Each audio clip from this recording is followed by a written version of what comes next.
Good evening, everybody, and welcome to our Left Takeover Seize the House live stream, where you're going to meet all kinds of incredible non-corporate candidates who have disrupted their lives to step up and try to do something good for the country. So I'm really excited to hear from all of them. I am one of your hosts for the evening, at least for a portion of the evening. For the stream tonight, we have over in this corner, Brianna Joy Gray. She is host of the Bad Faith podcast. She also is former press secretary for Bernie Sanders and worked at The Intercept and did all kinds of other wonderful things. You guys all know her and love her. We have over in this corner, Juliana Forlano. Our first time with Juliana joining us for these streams, so very excited to have her. She is host of act.tv's Act Now, and welcome to everybody who is watching right now on act.tv, by the way, and thank you guys for supporting us there. We have over here Katie Halper. She is co-host of the Useful Idiots podcast and also host of the Katie Halper Show, which you can find on YouTube and Patreon and all of those places. And right here, the woman who inspired this evening, who requires no introduction, the one and only Marianne Williamson, of course, former presidential candidate, and you all should be subscribing to Marianne's Substack, which is mariannewilliamson.substack.com, and I'm co-host of Breaking Points and co-host of Crystal Kyle and Friends and all that good stuff. Marianne, you really led the charge in terms of getting this stream together and saying, listen, we need to do something. We can't sit around on our duffs and hope things get better. We need to back people who are stepping out into the void and trying to do something out there in the country. You have selected these candidates because you think that they represent a different direction for the Democratic Party, but for the country at large. Could you just tell people a little bit who these people are and why you think that they are so worthy of everybody's support? I'll be glad to do that. It was a little over a year ago that I began endorsing candidates, working with my friend and a bit of a mentor, Howie Klein, from the Down with Tyranny blog that I'm sure many of you read. And I had felt, after I myself ran for office, that I wanted to, in whatever way possible, continue to support the issues, the policies, the topics that had meant so much to me when I ran. Because these issues matter to millions of people. And what is particularly frustrating for many of us now is that when it comes to something like Medicare for all, the majority of people want it. When it comes to free college, the majority of people want it. When it comes to canceling the college loan debt, the majority of people want it. When it comes to a more righteous foreign policy, the majority of people want it. When it comes to a Green New Deal, the end of the terrible environmental crisis, the majority of people want it. Also, a majority of people in the United States have begun to understand that it is a matrix of corporate entities that have undue influence on our politics, on our government, primarily because of the money that they spend. And as a consequence, the issues that are so clearly what Americans want are not necessarily the issues that are on the table and turned into policy. Well, so you ask yourself, well, why is that? Why is it that the will of the American people is not being represented in Congress? Theoretically, in a representative democracy, that's what would happen. People would go to Congress and represent the will of their constituents. Too often that does not happen because our congresspeople are representing the will of their corporate donors. Now, the problem is not that we don't have incredible people in the United States who would know how to change policies. You hear people say all the time, our problems come from bad policies, and they could be changed and solved by good policies. But too often, the people who would go to Congress, who do have the expertise, who do have the skill, who do have the knowledge, and would know what to do if they could just get in there, are not in there because they do not have the kind of establishment support, specifically corporate financial support, that would help them do that. Too often, people are there because they are supported by corporate donors whose profit maximization is contradictory. It's in contrast to what we know to be the will of the people. How do we override this? We override this by voting. There are a lot of other different ways that we work on this as well. But it's so extraordinary to remember that women didn't even have the right to vote in the United States until 1920. The Voting Rights Act was in 1965, dismantling the worst aspects of segregation in terms of the suppression of the vote among black people. And then in 2013, the Supreme Court began gutting the Voting Rights Act. That's why we have all these voting suppression efforts all over the country. but there are a lot of different ways that they suppress the vote. Not only in the ways that we all know about, coming out of state houses, unfortunately, all over the country, but through these financial shenanigans and, unfortunately, the establishment forces that work within both political parties that too often peripheralize the kinds of candidates that we're talking about here tonight. So all of us have podcasts and work that we do, putting out information all the time. I love the badass panel that we have here. And the people that you will hear tonight, specifically in answer to your question, and this is where I really hope that you will look at your site and look at that donate button at seizethehouse.com. These people, by definition, do not have corporate support. And one of the things that Crystal already said, it's hard to run for office. It is brutal out there. And particularly some of these people, they are so good. If they were in Congress, they would change things. But getting there is difficult. And when we have to support them is right now during these primaries. So if you go to seizethehouse.com, or if some of you have already given, I want to thank you, have been supporting at candidatesummit.com. They go to the same place. You will see a whole bunch of progressive candidates. They're fantastic, and each of them have a video under their name. Not all of them could be with us tonight. We only have 3 hours. When you donate tonight, I just want to say this before I turn it over to my friends here. When you donate tonight, if you go to the donate button, there's a box at top, which means I just love all of them. Here's my money, and just distribute it evenly. But also, if you see some people here tonight, or if you see others on the page whose video you particularly respond to, and you want to give to them individually, feel free. Please don't think that any amount is too small, because a lot of people are watching right now. Your $5 does matter. Your $10 does matter, or however much you want to give. Up to $2,800 would be the legal. So you do what is right for you.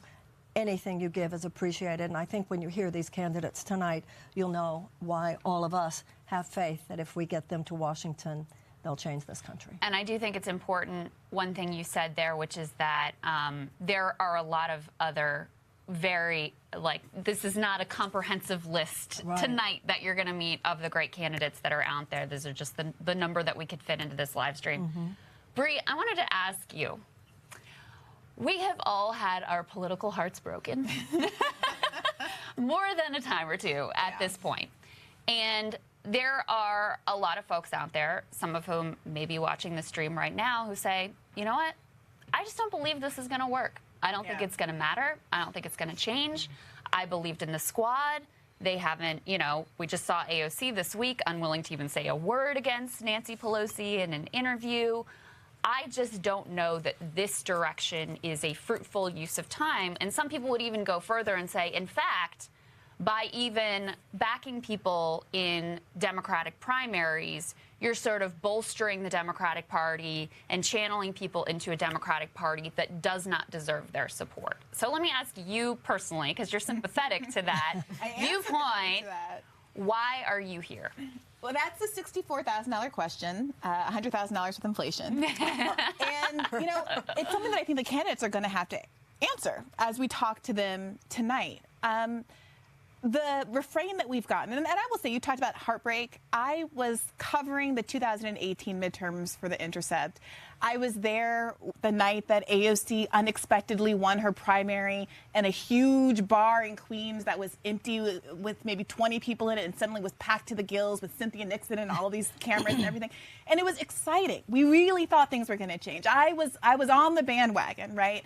And so when I have offered the critiques that we've all been making over the course of the last couple of years, it's coming from a place of sincere disappointment, not kind of, haterade. Yeah. And so when I reflect on these candidates, which seem, as promising in some ways as AOC, I think it's really important to ask them specifically whether or not they would be willing to take the kind of adversarial attitude that we expected from AOC and other squad members. Because what we've seen is that some of these biographical things that we thought were going to mean a lot didn't pan out quite the way we expected. I have a lot of respect for, certain positions that someone like Cori Bush has taken. I have a lot of respect for the kind of life she's led and the choice to pursue politics when she was experiencing homelessness in a very recent past.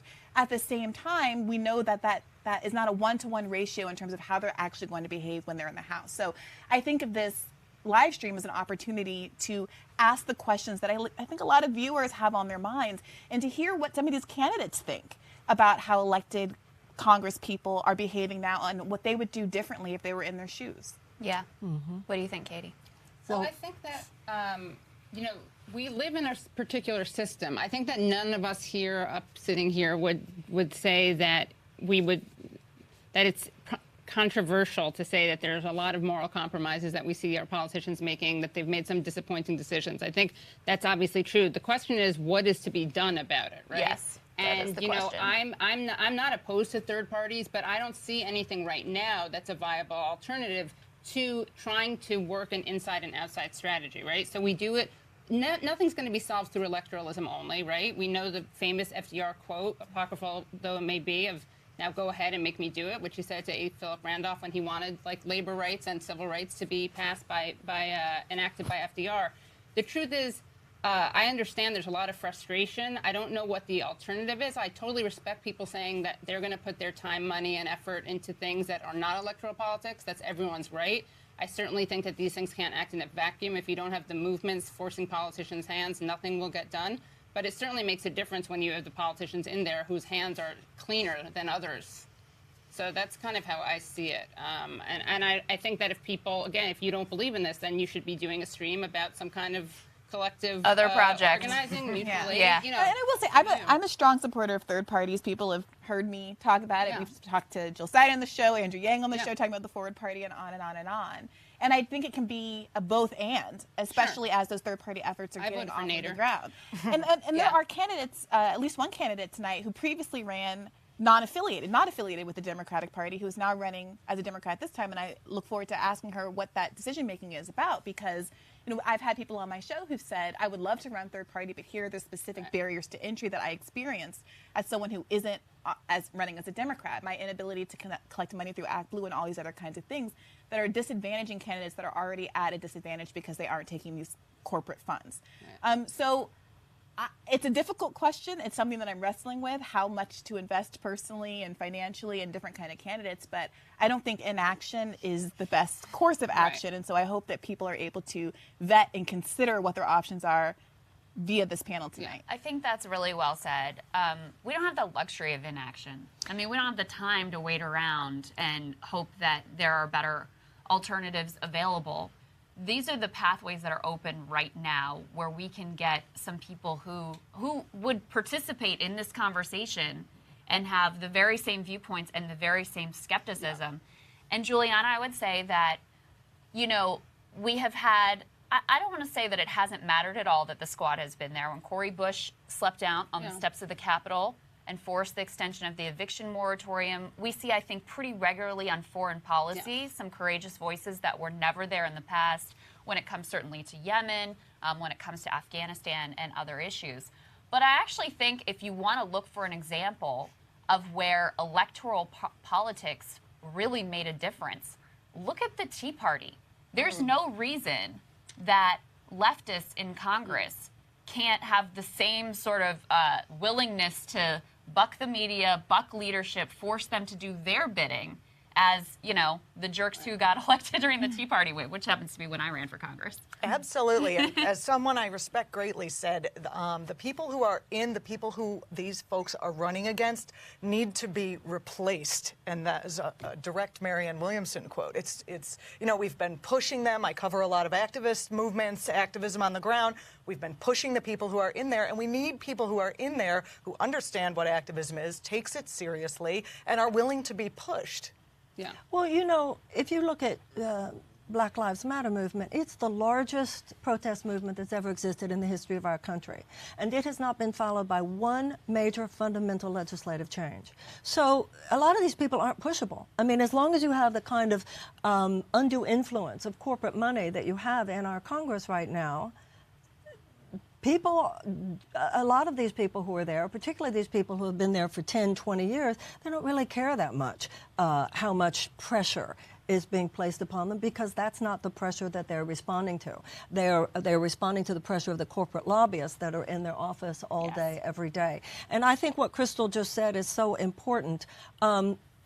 it breaks my heart sometimes when I see so much more audacity on the right and so much codependency on the left. Like whatever, I'm sorry. And I think when you're talking about the squad, when AOC said yesterday, when asked if Nancy Pelosi should still be Speaker, and she gave this answer about how one day there will be a generational change. We don't have one more day to wait. Today. And I hope that all of you who are listening tonight will feel that this is the day for you to take action. Once again, please don't forget that donate button. I hope that, my hope for this evening will be that all of us expand our sense of citizenship. I know that sounds a little bit corny, but I think we need to see conscious citizenship, active citizenship, as part of what it means to live a well-lived life, what makes life meaningful. Yeah. The French say, if you don't do politics, politics will do you. That's it. And God knows politics has done us, so we need to do politics now. That is it. I mean, we can't afford to neglect any of these potential avenues because the conditions and the stakes are so dire and the stakes are so high. So it has to be a reinvigorated labor movement. It has to be activists and movement building, and it has to be people who are in positions of power that are ideologically aligned and open to being pushed by those movements so that they actually respond. Well, when the the pressure is people brought. we're talking to tonight, you won't even have to push them. Just get them in there. They are the people who have been spending their lives doing the pushing. And these people will impress you. But listen, let's not apologize for the vote. Let's remember that people have died so that others could vote. Look at what the women suffragettes went through so that women could vote. Look what the civil rights movement, Martin Luther King and others, went through, struggled, sacrificed, even to the point of their lives, so that black people could vote, among other things. So I don't feel like apologizing for the importance of voting tonight. A lot of the passion and the invigoration that you see in the labor movement right now, for instance, let's put it here too. Yes, indeed. I think it's time to get started, don't you think so? Yes, I think okay, so. Bree, you're Bree, you first. wanna I bring in think our so. first candidate? All right, I'm hearing that our first guest is here. It's Jason Call from Washington State, who's running in the 2nd District there. Welcome, Jason.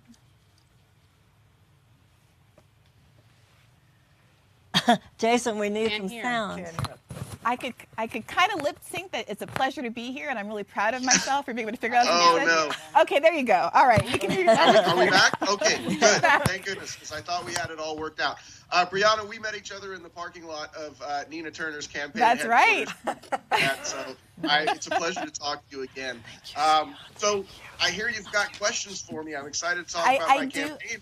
I do. I want to answer questions. I first want to ask you, I watched your campaign video and I see that your commitment to Medicare for All is a personal one. I wanted you to introduce yourself to the audience by talking a little bit about why it is so personal to you and what you see your role as being in the movement to enact Medicare for All in this country. So thank you for that. Yeah, it is hugely personal to me, and I say that the story I tell is the story that millions upon millions of people in this country tell. My mother was denied a post-routine surgery stay. She did not feel well.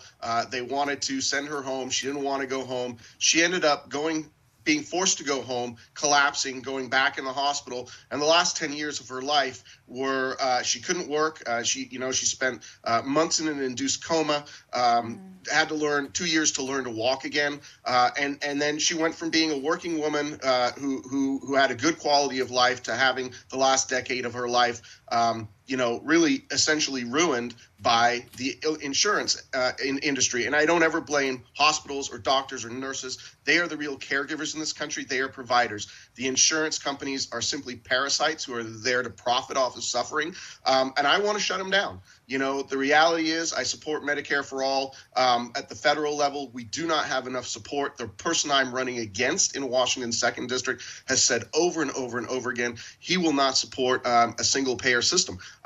The people in my district want it. They recognize the need for it. And I'm on the board of a group called Whole Washington that I'm sure you've heard about. And we're trying to get state single payer here in the absence of a federal bill. But the federal bill is the gold prize. We want a federal, national, improved Medicare for All health insurance bill.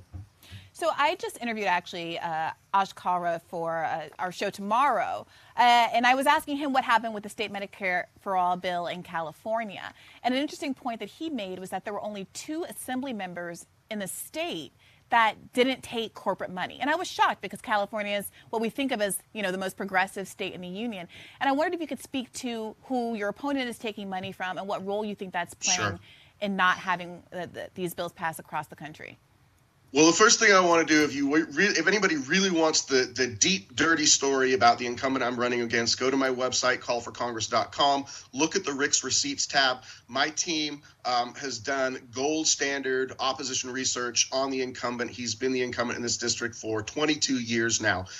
Takes money, bags of money from the fossil fuel industry, from the military industrial complex, from the banking industry, does things like votes for the bankruptcy bill in 2005, which was what actually first put me in opposition to him as a representative. I said, I don't like this guy. I'm going to work against this guy. But here we are in a situation where we've got people pushing us towards war in our government and in the establishment media. And we've got people, he's fourth ranking Democrat on the House Armed Services Committee, and he's the chair of the aviation, actually running to be chair of transportation. Well, I want to know, how are we ever going to get a green and sustainable transportation system when you got the guy running the show who takes all the money from not only the fossil fuel industries, but all of the other industries that use the fossil fuel industry? There's no incentive when these people are piling money into his campaign coffers. There's no incentive for him to force any real change, even though it's what's needed in this country. Now, in my district, we have more coastline than almost any other district in the country. We stand to be substantially impacted by rising tides. And a report just came out that by 2050, we're almost guaranteed to see a foot rise in tide unless we do something about it right now. Well, he's completely performative on the issue of climate change, not going to do a thing about it. I don't want him to be chair of transportation. I want him out of there, and we need voices against the fossil fuel industry right now in Congress. So, Jason, what are your biggest obstacles then to getting elected? I mean, you're dealing with an incumbent. How long has he been in office? He's in his 11th term now. In his 11th term. Years. And has he been challenged before? He has been challenged before, but I wouldn't say seriously. The people have the wrong idea about Washington State as being a progressive state. I think we're a progressive state sort of in the electorate, but our state party, and I say this having spent 4 years on the Washington State Democrat Central Committee, we are a very establishment-controlled party in Washington State. That's why 6 of the 7 Democrats that represent our 10 districts are New Democrats. And the New Democrats coalition, the only one who's not a member of the New Democrats is Pramila Jayapal. They were formed as an explicitly free trade, and it's an anti-labor caucus. Now, what I want to say before I have to go, I have a huge issue with the Progressive Caucus right now. I think that the fact that there's no standards in the Progressive Caucus, that they're allowing New Democrats overlap membership, the fact that there are over a dozen members of the Progressive Caucus that get more than 50% of their money from corporate PACs, I think it's terrible. I think the Progressive Caucus needs to have some standards. And if people out there want to know what I'm going to do different, I will tell you what, I will not join the Progressive Caucus until they get those standards, because I'm not going to sit at the same table with people like Adam Smith and say that we have the same goals, because we don't. Yeah, one thing I did really like when I was taking a look at your website is the extent to which you had some tweets up there that showed a willingness to be adversarial to people, not just within your own party, but even other progressives, so-called progressives as well. And I think a lot of folks who are watching this broadcast have an appetite for that. Thank you so much for joining us today, Jason. Appreciate it very much. Pleasure to talk to you. And thank you to everybody else on the panel. And thank you, Marianne. It's been a pleasure. Thank you. Well, everybody, you can see that this is hot stuff, because you could hear from everything that Jason said. He knows what he's talking about. You're going to feel that way about all these candidates. Please don't forget the donate button. Over to you, Juliana. Actually, we're doing a little rearranging. We're shuffling. We're doing a bit of shuffling. So we're going to be now joined by Mike Ortega. Oh, okay. Yeah. And let me just tell you who Mike Ortega is while we get him ready. He is a former garment cutter and meat packer and current biomedical engineer. He's also a father and a husband, and he's running against a Blue Dog Dem in California's 46th district. Very excited to be joined by him. He's also, as you'll see, he identifies as a socialist, so we're going to talk about that.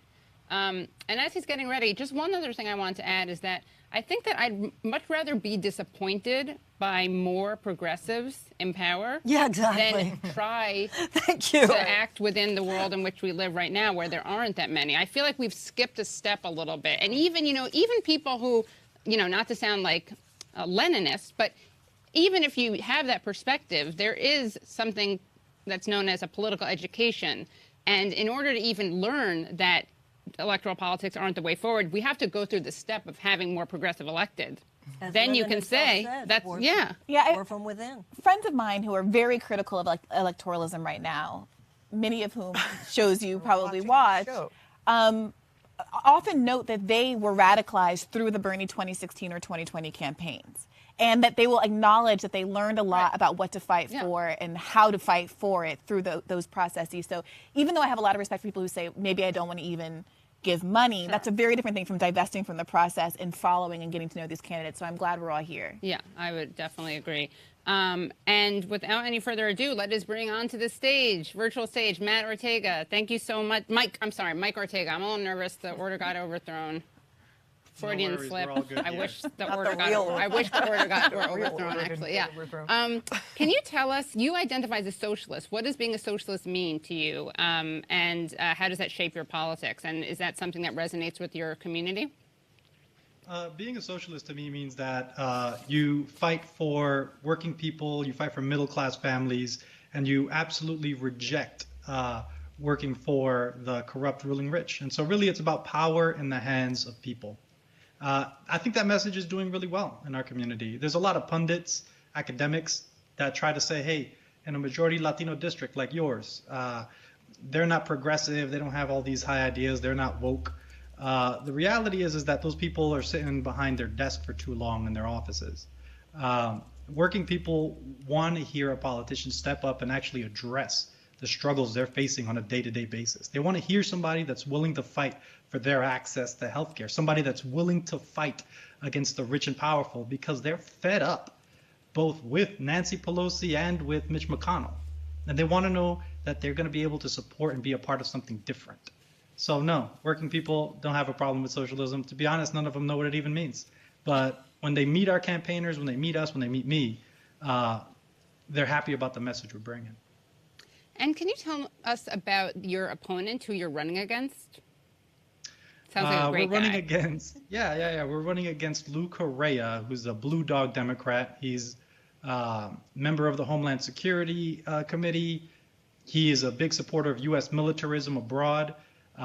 He's a major friend to the big pharma industry, big oil, banking, and big tech. And he's not shy about it. So when asked on the question, he always talks about protecting the job creators. And he's turned his back on his own community several times. He even endorsed a local sheriff who promised to bring ICE into Orange County to deport people. Now, this is someone who ran on immigration reform. But the only thing he's actually really stood for and really made moves on is trying to protect the profits of Big Pharma. So we're calling him out, and we're challenging him on that record. And when people in this district hear about that record, they're ready to move on. Great. And anything else you want to make sure people know about you and your campaign? Absolutely. So our campaign, of course, like many of the other candidates, is not taking corporate money, right? And an important element of that is we are in one of the richest counties in America, in Orange County. But our district, 4 out of 10 high school students don't graduate high school. Over 50% of the people in this district are rent burdened. This is the working class heart of Orange County, California. And so this is a ripe district, like a 30-point blue district. This is a ripe district for us to challenge a right-wing incumbent like this. And this is part of our win strategy. And we think we'll be able to actually build some working class power here. And can you also talk about how your parents' story inspired you? I know that they came from Ecuador and Puerto Rico, could not read and write, and worked very hard to create and support the family that they did. Can you talk about that? I remember growing up, by the time I was maybe in the first grade, I used to have to help my mother and father occasionally read documents either from the government or the bank. I was the youngest of 8. And I remember just never being able to see my dad until nighttime for maybe an hour or two before he had to go to bed. He worked these backbreaking hours in heavy industrial work. And I saw how much they suffered in trying to at least get us through school to have a little bit better of a life than they had. And I still, I'm still in touch with them. They're still around and they're still struggling. And witnessing this is really a part of how I became a socialist, because right-wingers will tell you, well, in America, you just got to work hard. There's not a lot of people that worked harder than my father. And there's no one that's been betrayed more by American capitalism than my parents. My mother's had to ration insulin. I've had to see my dad work through severe injuries out of fear of getting laid off. And in spite of that, today, they still struggle to be able to make ends meet, afford medication, be able to make sure there's food on the table. And so out of that tragedy, it really woke me up and made me want to challenge what this system is. And to this day, I'm really inspired by the struggle and sacrifice they had, but it's also motivation for what we need to fight for. And finally, what do you say to people who feel done with electoralism? You're someone who's obviously incredibly critical of corporate Democrat model. You are a socialist. What are your words, your response to that criticism? Yeah, I've heard it a number of times, and I follow a lot of the left-wing pundits and other Twitter accounts. Here's my take on it. I'm an active member of the Democratic Socialists here in Orange County, California. For me, this serves as one of the most important platforms and means to energize working people to feel empowered. I think I heard Brianna mention a number of people were radicalized through the 2016 Bernie run. I mean, that was something that was powerful and it gave me a second wind of inspiration in my life. And so for us, we need to look at it as a tool and platform and not the end all be all. Because the rich and powerful in DC, they're going to come against us. And we're not going to be able to stand up against them alone. But what we have to do at the local levels with each of us that are trying to run within this district is we're using this office as a platform, as a way to amplify the message for the working people, for the progressive fighters on the ground. And if we ever think we're above that, we're lost. And thank so you. what I try... Sorry. No. I was just going to thank you so much for speaking to us. No, absolutely. Thank you. Thank you so much, Mike. One thing I want to say before we move to the next person, this issue of the job creators, that's been part of the trickle-down economics propaganda for 40 years.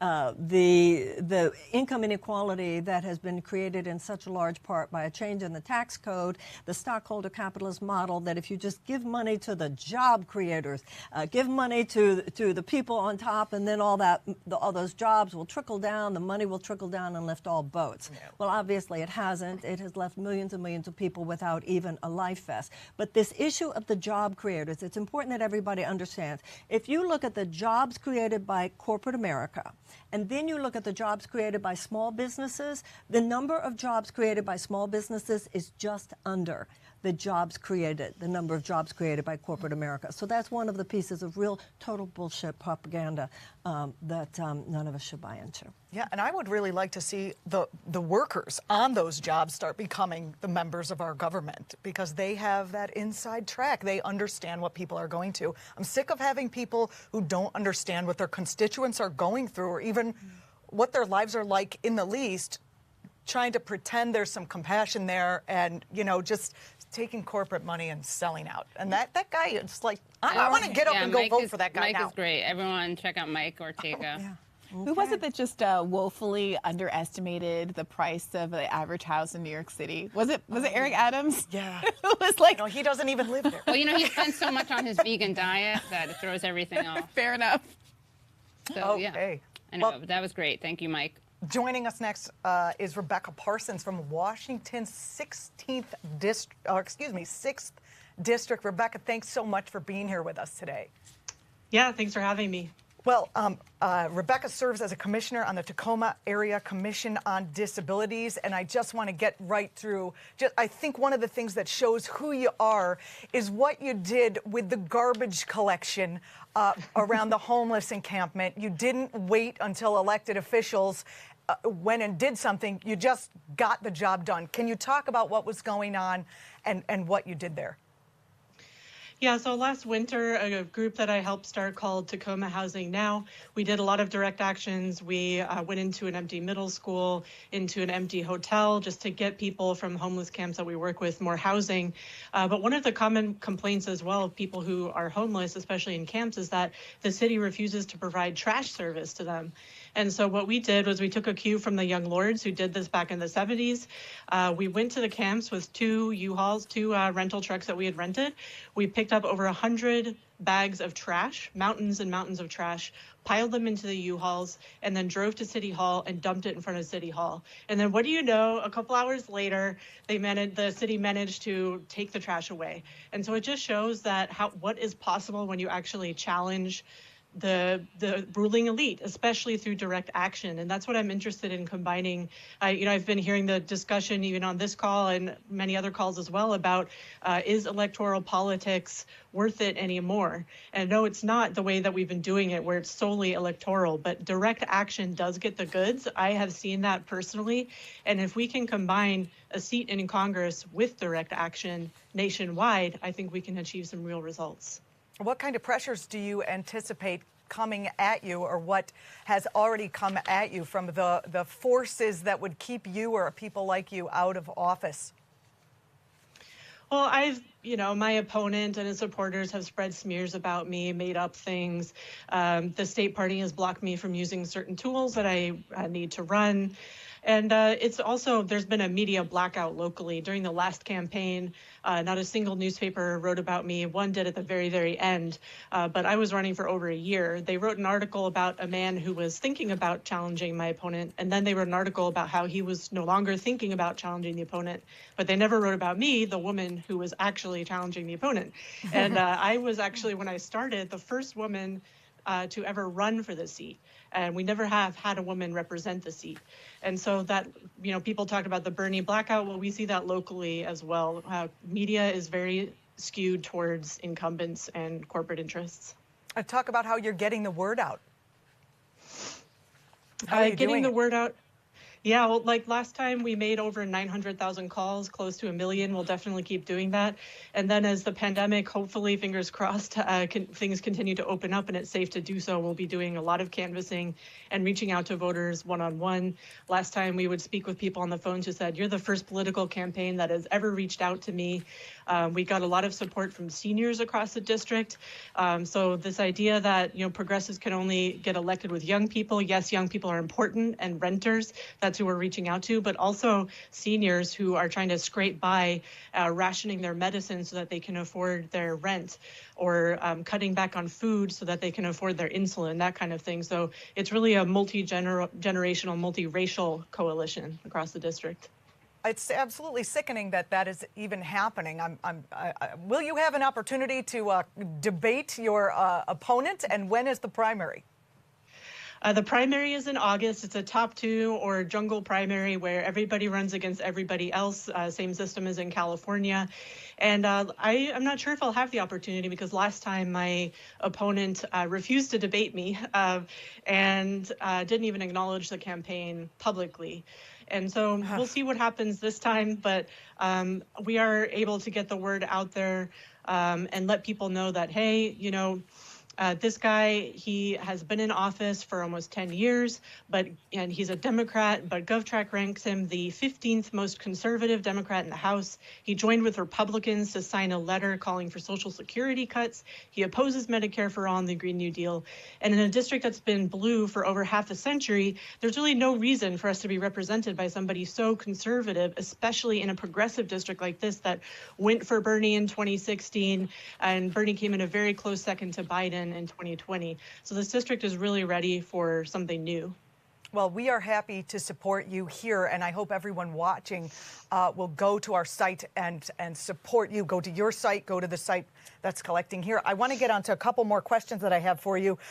You worked as a substitute teacher, and you have talked a lot on your campaign trail about just how much a person's zip code determines the quality of their education, and just how hard teachers work for so little pay. Would you like to make a comment on the state of what's happening both in your district and across the country at this time? Yeah, education is a huge issue. Washington State actually has the most regressive tax system in the entire country because we don't have an income tax. And so how does the government, the state government, local government make up that shortfall? They institute taxes on consumption. And so that hits poor people and working class, middle class people much more than it hits people like some of the richest men in the world, like Bill Gates and Jeff Bezos, who live in our state. And so where you live really determines the quality of the education you get. And teachers do their best, but I saw as a substitute teacher just how stretched thin teachers are, how few resources they get.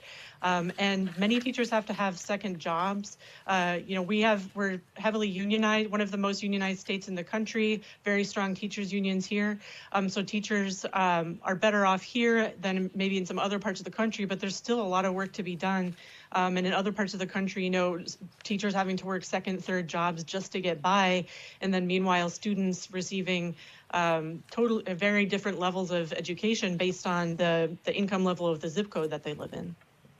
I'm switching to another topic. This is just a straight up, we have like a minute left, so I want to make sure to get your answer on this. Would you join the Progressive Caucus, even though they're not necessarily progressive in some areas of the environment, foreign policy, et cetera? And if not, what would you do instead? I would be really interested in joining something like what Jason Call has talked about starting. It may be smaller, it probably will be smaller, but a small group of really principled members of Congress who will fight for things like Medicare for all, the Green New Deal, and housing policies that I'm really excited about, but that nobody that we just don't talk about. For example, rent control is possible nationwide, and we have had it in this country before, and we could have it again. And so I would really be interested in putting energy into and joining that kind of a small caucus with other candidates like Jason Call or Stephanie Gallardo, another progressive running here in Washington State, so that we can force the issue. Thank you. Thank you, Rebecca. Rebecca Parsons from Washington 6th District. I wish you the best of luck, and I suggest everyone watching right now go and support Rebecca and the other candidates. The more I talk to the candidates, the more I want the whole slate. I want the whole slate. I do too, and I hope once again that you'll go to that donate button and see all of the slates, and you can hear from the candidates already why we want these people to be in Congress and why we want a wider, more expanded set of problem-solving modalities to be presented in our Congress. Okay, I think and that's Seize the House, right? SeizeTheHouse.com is where we're urging SeizeTheHouse.com. SeizeTheHouse.com. I think you're going back to Amani. I'm going back to me, yes. Amani, I'm so happy that she's here. Amani Oakley from New Jersey's running for New Jersey's 10th District. She attended. Hi, Amani. Hi. I was just about to give you a whole background, but hi, it's so nice to see you. Thanks for joining us today. Let me move back a little bit. I'm a little close. There we go. No, you're good. You, as the legislative director for the New Jersey Working Families Alliance, you fought against the establishment's suffocating corruption. I love that term. And the unrelenting grasp on New Jersey's grossly immoral party boss system. Talk about that system. Yeah, absolutely. So New Jersey has an extreme machine Tammany Hall style of politics, meaning we have these party bosses who are placed in a few places in the state, and they choose in their area who is going to be elected. We have this thing called the ballot line, which New Jersey is literally the only state in the nation to have this. We have the most corrupt ballot design in the nation.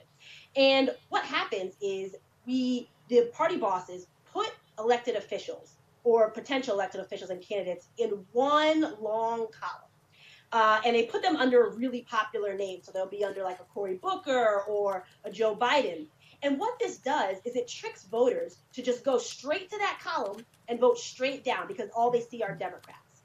Whereas a regular ballot will have the name of the position and then everybody who is running for that position under it, whether they're on the same team or not, whether they're chosen by a party boss or not. And studies have shown that this gives folks who are backed by the machine with way less name ID a huge boost when it comes to election time. So essentially, our party bosses here in New Jersey are choosing the elected officials, not the everyday people. And I'm challenging that system. I am running off the line. I am challenging the party bosses. I am challenging the ballot line system. It is corrupt, and it is absolutely something that we will not stand for here in New Jersey any longer. Oh, that is awesome. And my question to you about that is, have you had any pushback on that yet from those bosses? Oh, of course, definitely. I mean, you know, it's really, really nasty, especially what happens to women of color when they do these challenging type of races. I mean, I have been called really nasty names, like vagabond, which essentially means like homeless and dirty. I've been called, you know, unqualified, which is amazing because my opponent literally inherited his seat and hasn't worked for anything his entire life, was born the son of a congressman, and I've had to work for literally everything I've ever achieved. I'm an attorney. I've worked in the United States Senate. I've worked in the New Jersey legislature. I've worked in grassroots spaces. So it's really amazing the types of nasty names they call you, and the types of things they try to do. But again, I've been in this space a long time. It's nothing that I wasn't prepared for or nothing that I don't expect. And frankly, it's not something that the voters are going to fall for. I've been having a lot of conversations with voters lately, and they are ready for change. They are equally as fed up with the party boss system in New Jersey as I am. So I'm very, very confident that none of their typical tricks are going to work this time around.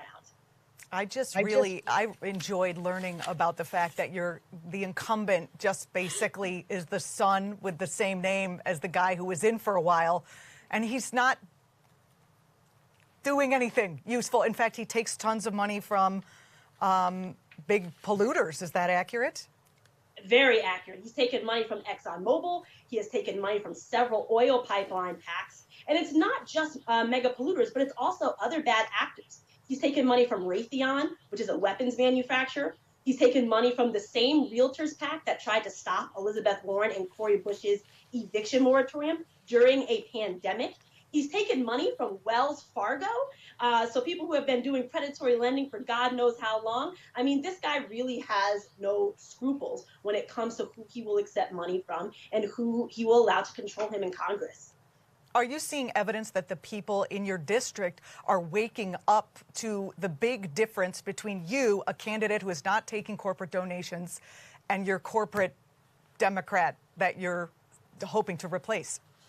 Oh, yeah, definitely. You know, people really like the fact and are really, you know, moving towards the fact that I'm not taking any money from corporate PACs. In fact, all of my donations so far have come from individuals, no PACs at all, not even the progressive ones. And our average donation is actually around $33. So, you know, we are really, really a grassroots campaign. But even with that, I was able to outraise my opponent 2-1, my first ever fundraising quarter as a candidate. And our second quarter, we still raised over 6 figures. So we're doing excellent, and people are really, really gravitating towards us because really people are fed up in New Jersey. People are ready for change. They're tired of the same old party boss system, the same old good old boys club. They are sick of that, and they want somebody who will actually work for them and work for the district. Amani, talk about the environmental challenges that New Jersey itself is facing and how important it is to treat it as the emergency that it is, the climate emergency.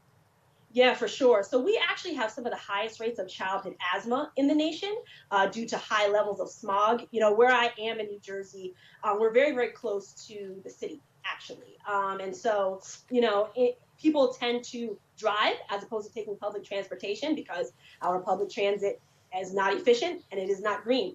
So people tend to drive. And what that does is it gets pollutants stuck in the air, especially in the summer and in the hot months. Pollution gets extra caught in the air, and that tends to attribute to high levels of childhood asthma in the area. We also have an issue with lead in our pipes. Recently, you know, after all the hoopla and political blowback that Newark received, they finally were able to replace a lot of pipes. But it's a problem all over the district and, frankly, all over North Jersey because we are an old industrial area. We also have an issue with lead in the paint of old homes and apartment buildings, as well as in the soil, which is one that really doesn't get talked about that much. And then finally, this past hurricane Ida, it really, really hit this area very, very hard. There was flooding like I've never seen before. I've lived in this area my entire life. And for the first time ever, I'm 31, for the first time ever, my basement flooded because of how much rain and downpour there was. And frankly, our infrastructure is not green and ready for that type of downpour. It's not ready for that type of climate change. So we need to be investing in candidates that are going to be fighting for a Green New Deal and fighting to make sure that we can give good federal jobs guaranteed, good union paying jobs to those who will go and fix our infrastructure and make it green, especially in this area where it's such a critical need. This is a final question I have for you. So biotech and big pharma are New Jersey's main industries. And is there an appetite for folks in New Jersey to go against those main bread and butter industries in the state and really do the kind of thing that you'd like to do, which is support a Medicare for All program? Mm-hmm. Yes, absolutely. Because, frankly, people cannot afford their health care. It is entirely too expensive. And you know what? I often think about in a post-COVID world where we're dealing with things like long COVID, where we're dealing with things like people getting COVID and having to go to the doctor and get those checkups. People are really starting to realize in this area, like, hey, listen, we need single payer. We need Medicare for all, because there is no way that when we're dealing with these long-term effects of a pandemic, that we are really going to be able to afford our health care moving forward and to make sure that we are healthy moving forward. So even though those are huge industries, everyday voters are tired of the games that pharmaceutical companies are playing, and they want to see Medicare for all and single pay. Imani Oakley, running for New Jersey's 10th District. Thanks for joining us. Thanks for doing this work. We know it's not easy to run an unbossed campaign and an unbought campaign, given what is going on in our government. And we look forward to hearing more from you and supporting you the best way we can.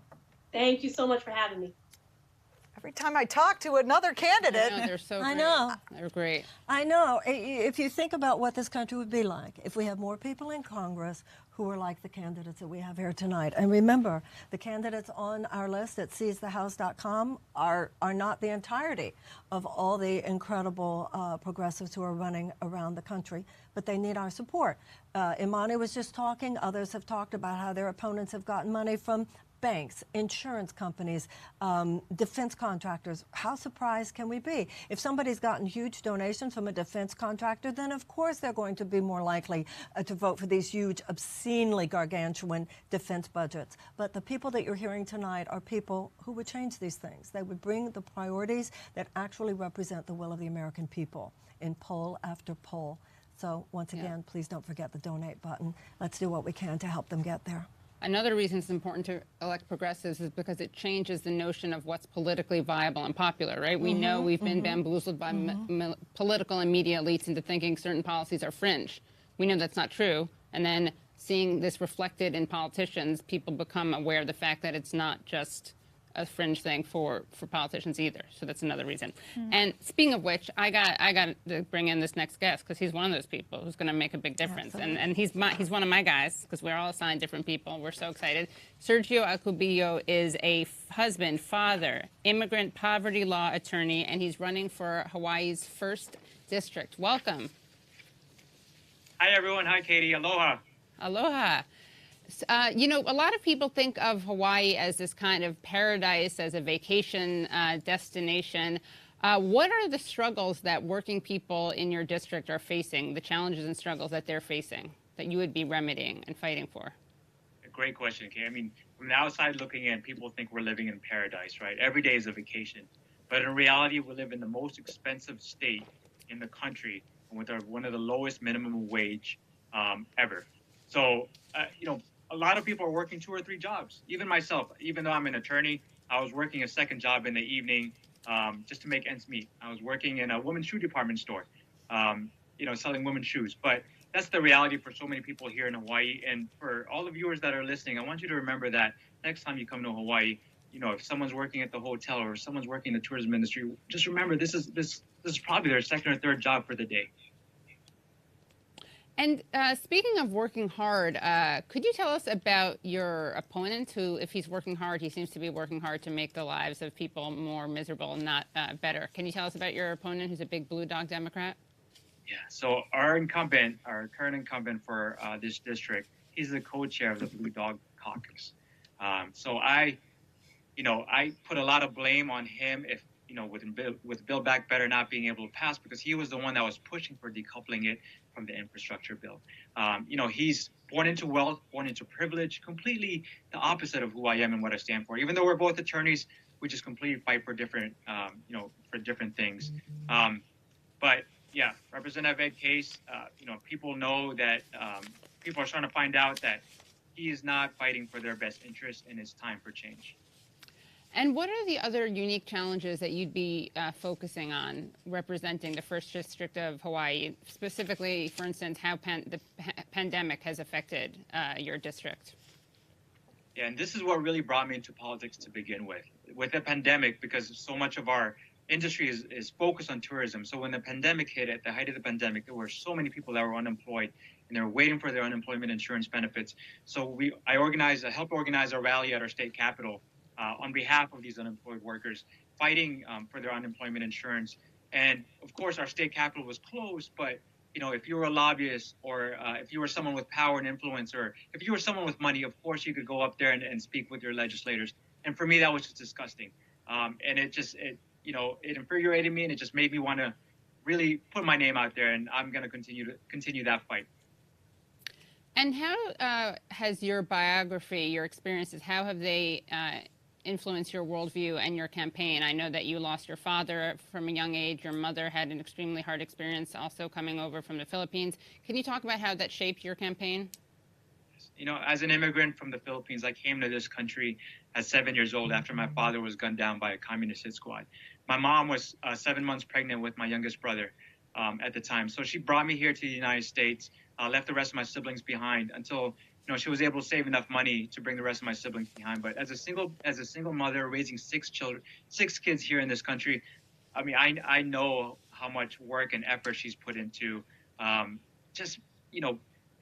trying to live the American dream, and it's been a struggle. And for me, that's to be able to give back and make life better for other people. I know from firsthand experience really what the people are struggling with, and that's something that our incumbent just cannot grasp. Working families, being able to afford childcare for their children, being able to afford preschool, being able to afford just to be able to simply live here in this country. But, and that's what I'm going to continue to fight for. And that's really at the heart of my campaign, is just that experience growing up as an immigrant, growing up in a single parent home, and just seeing my mom work hard day in and day out. I want to pay it forward, and I'm going to stay true to those principles.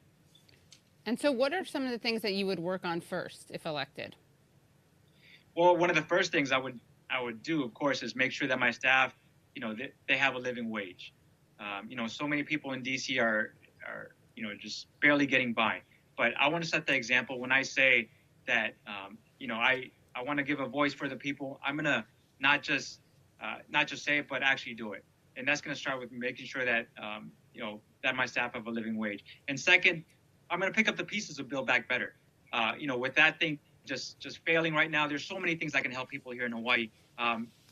Making sure that people can afford childcare, making sure that people can afford insurance, making sure that young families can continue to live here in Hawaii, with so many people here just giving up and throwing in the towel and moving to the continent. I have just so many friends here that they just cannot afford to live here, where the median price of a home is $1 million. $1 million. And for me, I'm renting a small house, and our home is $1 million. I would have never imagined I would be living in $1 million home. Wow. And anything else you want to make sure people know about you, your campaign, what you're fighting for? This campaign is people-powered and people-centered. We've made the pledge not to accept corporate PAC money. My donations, 70% of my donations in this last report came from people here in Hawaii, whereas the incumbent, less than 2% of his donors come from within the state. It just amplifies who I'm fighting for, what I stand for, and really what this campaign is all about. Our politics doesn't have to belong to the rich, to the powerful. It belongs to people like you and me, everyday working people like you and me. And that's what we need: more people in Congress, not more millionaires in Congress. We need everyday working people in Congress making decisions that are going to impact their lives. Well, thank you so much. All really appreciate your time and your thoughtful answers, and best of luck, Sergio. So much, Katie. Thank you. Thank Aloha. you. Aloha. Have all of you been to Hawaii? When I was a kid. Yes. Or a friend's wedding. Going to Hawaii is a real eye-opener. I remember when I used to go there and, you know, like Sergio was saying, everything's so wonderful, everything's so beautiful. And then when I went there probably around 20 years ago and I started being educated, being there, it's really ground zero. For the corporatist takeover, particularly of indigenous peoples, Queen Liliuokalani and her experience of the pineapple companies. And I heard one man, I was visiting somebody's home, a beautiful home in Maui, and somebody who worked there said to me, I said, it's so beautiful here. And this woman said, yes, it's like being Hawaiian is like waking up every morning and you're surrounded by these she said every day is like waking up on Christmas morning, so many presents and none of them belong to you. And that's when I started learning more. And of course, when you learn about the history of what happened in Hawaii, you see that the tentacles of that kind of corporate takeover is happening all over. I thought it was so moving hearing Sergio talk about his immigrant parents, hearing Mike Ortega talk about his immigrant parents, the immigrant experience, you know, this horrifying way that we have so many people in this country talking about how the immigrants are so lucky to be here. The truth of the matter is, and unless you're African American and you were descended from slaves, all of our ancestors came over here seeking a better life. And the historical thread in this country is not that this country is just so good to the immigrants, but that the immigrants continue to feed the moral values and the psychic lifeblood of this country. So we need them in there. It's not just that they deserve to be there. This country needs them in there. So this is very exciting for all of us, and I hope that you are feeling the same kind of inspiration that we are, right? Am I right? Yeah, I think so. I mean, I'm reading some of the comments and reflecting a little bit on, I mean, I heard you make some interesting critiques the other day on status quo, Marianne, and I think a lot of us are reflecting on what happens, because there are obviously people who are immigrants in Congress, there are these progressives in Congress. You know, how do we start to assess? I think this is a question a lot of people are thinking about, so we should deal with it head on. How do you start to assess what happens or what has happened between the campaign, you know, rhetoric of some of the people that have come to disappoint us over time and now that they're in Congress? And what can we extract from the people we're talking to today that helps us to feel confident that they're going to stick these kinds of landings? And so I'm really appreciating learning about some of these people's backgrounds and asking them exactly what they make of the state of the Democratic Party right now. All right, yeah. Why is it any different than falling in love? You never know. In life, there's always risk. You never know. I mean, everybody's talking to like, how do we know there'll be... like Whitney Houston says, how will I know? I mean, life, you never know what any job's going to be. You don't know what any candidate's going to be.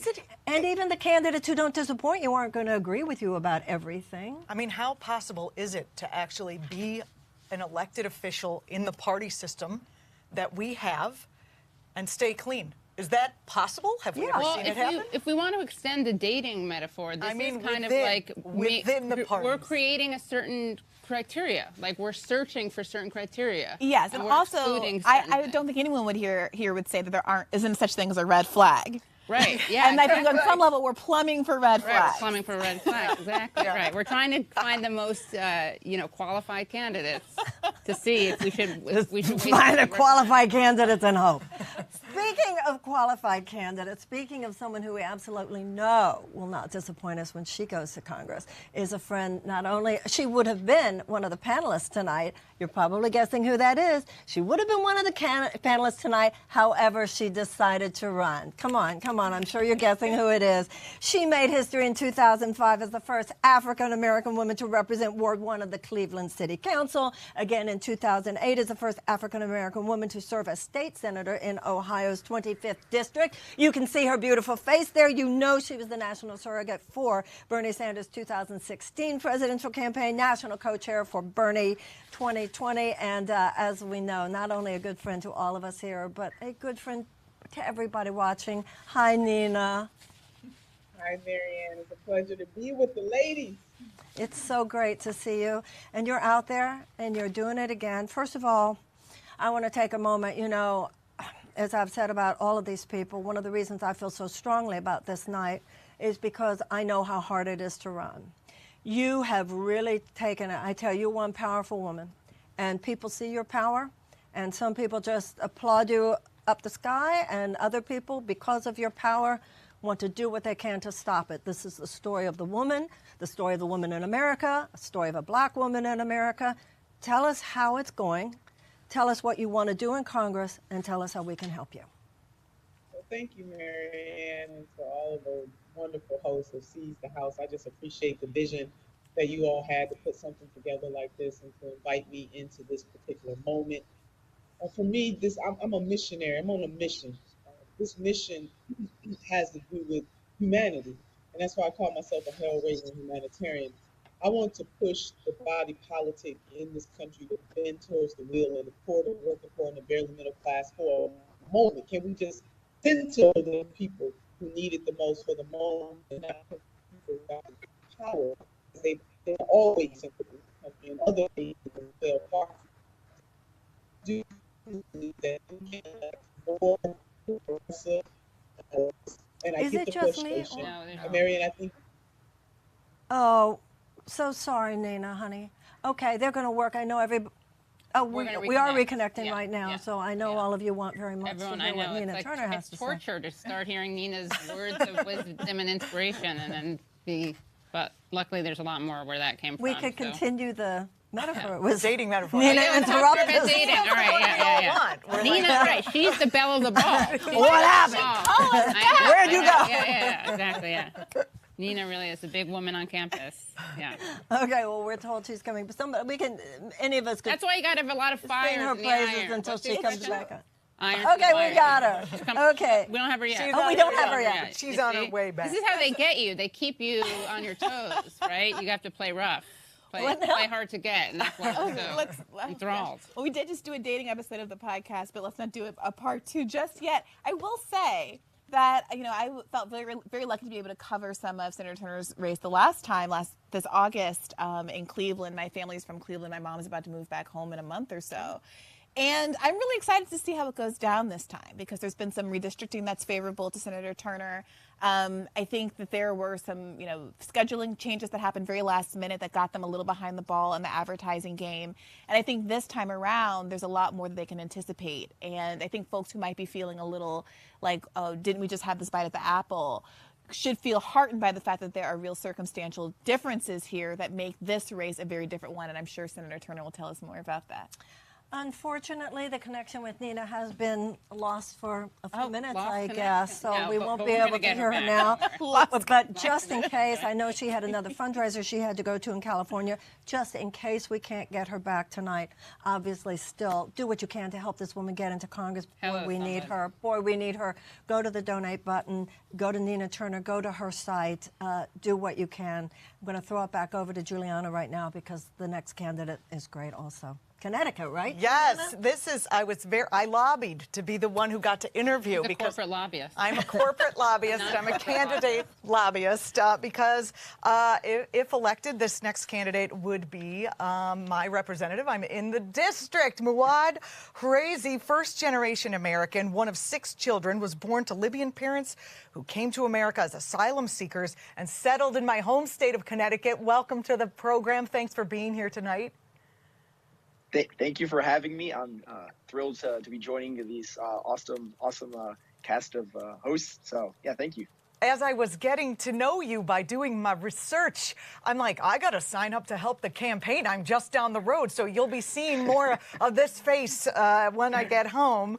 Awesome. Many questions for you. First, can you talk about, you have so many different experiences that you're bringing to this race. You are a Muslim American. You are a descendant of Libyan parents, first generation in the country. And you also had a health scare at age 17 where you almost died because the hospital would not treat your emergency once they saw that your family had some medical debt. In fact, you were like dropping dead in the hospital, and they said, can you pay 20 grand? And you're like, I'm dying, Can you talk about how that experience, and I don't mean to make light of it because it's horrendous, and I know our viewers have gone through those things themselves, but can you talk about how that polarized you and what you intend to do so that that doesn't happen to other people, both in your district and across our country? Yeah, absolutely. Great question. And I always say that I've experienced both some of the beauty of our country and kind of the nightmare of our country as well. So my parents came here fleeing persecution and were able to seek asylum and have liberties that we all experience that I think many take for granted, but that I've always understood to be kind of not rights, but things we fought for. But also I've seen the downside of our country, which is medical debt, foreclosure, and just at 17 being denied and delayed healthcare while I was literally convulsing and nearly being killed by our healthcare system because I was too poor to afford it. And so I kind of bring this culmination of experiences to the campaign and to the constituents I speak with, and I think that it provides kind of it encapsulates a lot of the challenges that America faces. So it's been really incredible to kind of share the story and see how people respond. Talk about what's happening in our country right now in terms of asylum seekers and their plight. Yeah, so I actually worked in Congress. I worked for Senator Chris Murphy, and one of the issue areas I handled was immigration. So got to see our asylum and immigration process up close and up front. And it is one of the darkest areas that is often misunderstood or just not even covered. Seeing how people are ripped away from their family members, seeing how people who are literally running for their lives, fleeing usually from south of the border, coming here and then being thrown into prison, even when it's internationally recognized a right to seek asylum. It's just an abomination of everything that our country has pledged to stand for. Representative Larson is the person you're seeking to unseat. I mean, has anyone at this table, do they know anything that he's done? Has he done anything useful? I mean, he has kind of name recognition because he's just been there under the D for all this time, but he has done very little as far as I can see, and yet he gets a lot of corporate money coming in from not just the state of Connecticut, but all throughout the country. Talk a little bit about the difference that you would bring to that seat. Yeah, and just to set the context, so Connecticut is nicknamed the land of steady habits. I recently discovered that this would be the first successful primary challenge in our state's history. And kind of Representative Larson is emblematic of that steadiness. So he's been in office for 23 years since 1999, 4 years after I was born. And like you said, most people don't know what he's done. He has continued to call himself the champion of Social Security, but he's the first one who'll tell you that Social Security hasn't changed in 4 decades. And so I think a lot of people are just ready to inject new blood into Congress and remove this corporate stranglehold that has been kind of cast on our government. And so some of the things that we want to talk about is Medicare for all. And we're doing it in the insurance capital of the world, Hartford, Connecticut, and we're still winning voters because they understand that it is a disgrace when people are dying in our country, the world's wealthiest country, because they can't afford insulin. We're talking about things like signing on to the Green New Deal is good, but we need to actually talk about a plan of how do we accomplish curtailing and combating the climate crisis. So we have a real, in my opinion, people-powered agenda, and it's not just shallow and kind of talking points. We talk about how we plan on achieving a bold and systemic change. Talk a little bit about how you feel about the Democratic Party right now, running as, I guess, what's the word, uber progressive, and they're not as welcoming as we would like them to be. Talk about that. Yeah, well, I find that there's two different levels. There's the party in the sense of the establishment and the leaders, and there's the constituents that I speak with on doors. The party might not be very welcoming, but the people are just incredibly receptive. I don't want to, give you too much or leak some of the results we're seeing, but it is overwhelming support from constituents on doors. They are just ready for new change. They're ready for a people-powered agenda. It makes a lot of sense. They understand that if there's no corporate money in our government, that we'd be able to get things done. And so while the party, can kind of antagonize anyone who challenges them, we've had every single member of our delegation come out and endorse the 23-year incumbent against a 27-year-old. So we know that they're not going to be, very welcoming of this idea. And like I said, there's never been a successful primary. So we're sending a message, which is not only to people in our district, it's to the entire state. Enough is enough, and we believe that representation should matter. It shouldn't just be a re-election every 2 or 6 years, and nothing gets done. Do your door knockers go above to the north of Farmington Avenue? I mean, it's Farmington Avenue, right in the middle. Yeah. That kind of cuts the rich from the others, right in the heart of, it's very stark, right in the heart of this city. How has your reception been north of the wall? Yeah, we've not really even delved into the area north of the wall, but I used to actually live right off of Farmington Ave. So I would kind of traverse that divide. And for folks who've never been there, it's literally you go from an area of one of the poorest kind of neighborhoods in Connecticut, and then you walk probably 5 minutes away and you're in multi-million-dollar houses, executives of insurance companies and defense contractors. So it's extremely stark, and it's not, the problem isn't that people shouldn't live side by side, rich and poor. The problem is that the rich have their enclaves and neglect the needs of the people who live just a couple blocks away. But we know who our base of support is.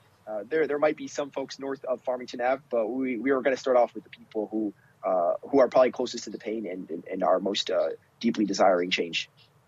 You're in my final question. Anything you would like people who are just new to Muad Hraizi, what would you like them to know? What are you standing for? Yeah, I believe in a politics of possibilities. I believe in a government by and for the people, and I believe in the power of the people. And so this campaign is about providing a vision. It's just not only about calling out the weaknesses of the incumbent. We want to say that we deserve a government that is fighting for our values and reflecting our interests. And as somebody who's come from a country where we've seen the transition and the backsliding of democracy to authoritarianism, what I fear most is that the entire reason my parents came to this country will become moot if we continue to have a government that is not responding to the people's needs. And that is, I think we might eventually lose our democracy and just become an oligarchy that is dominated by the ultra wealthy. And so I'm running for the very reason my parents came to this country, which is for our democracy, for our liberties, and to be able to prosper and have a better life. Well, thank you so much for joining us, and thank you for that. I think everyone at this table shares those same concerns, and that is why we put this together tonight. Thank you, and I look forward to meeting you in person in the nutmeg state of never-changing values, or whatever you call it. Never-changing habits. That's Muad Hraizi from Connecticut's First. I encourage everyone to go check more of him out. I mean, what's there to say? They're all fantastic. And Muad said that he believes in a politics of possibility, and a possibility became a reality right here, which is that Nina Turner is reconnected on a better Wi-Fi. So I'm told that we have Nina with us. Nina, are you here?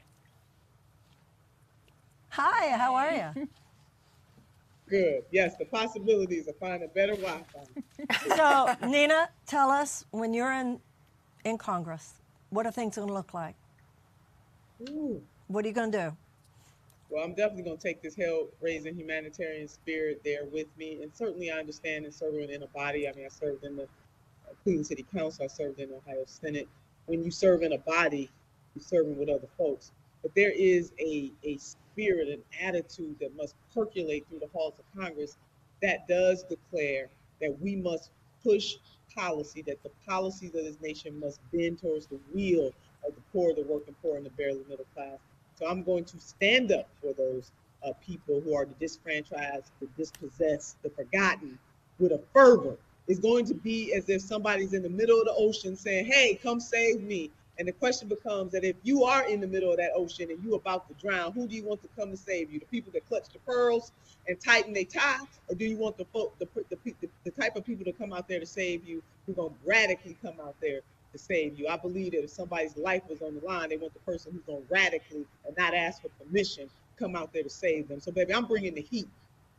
You know, without saying any names, you told me that one sitting congressperson said, please run, Nina, we need you here.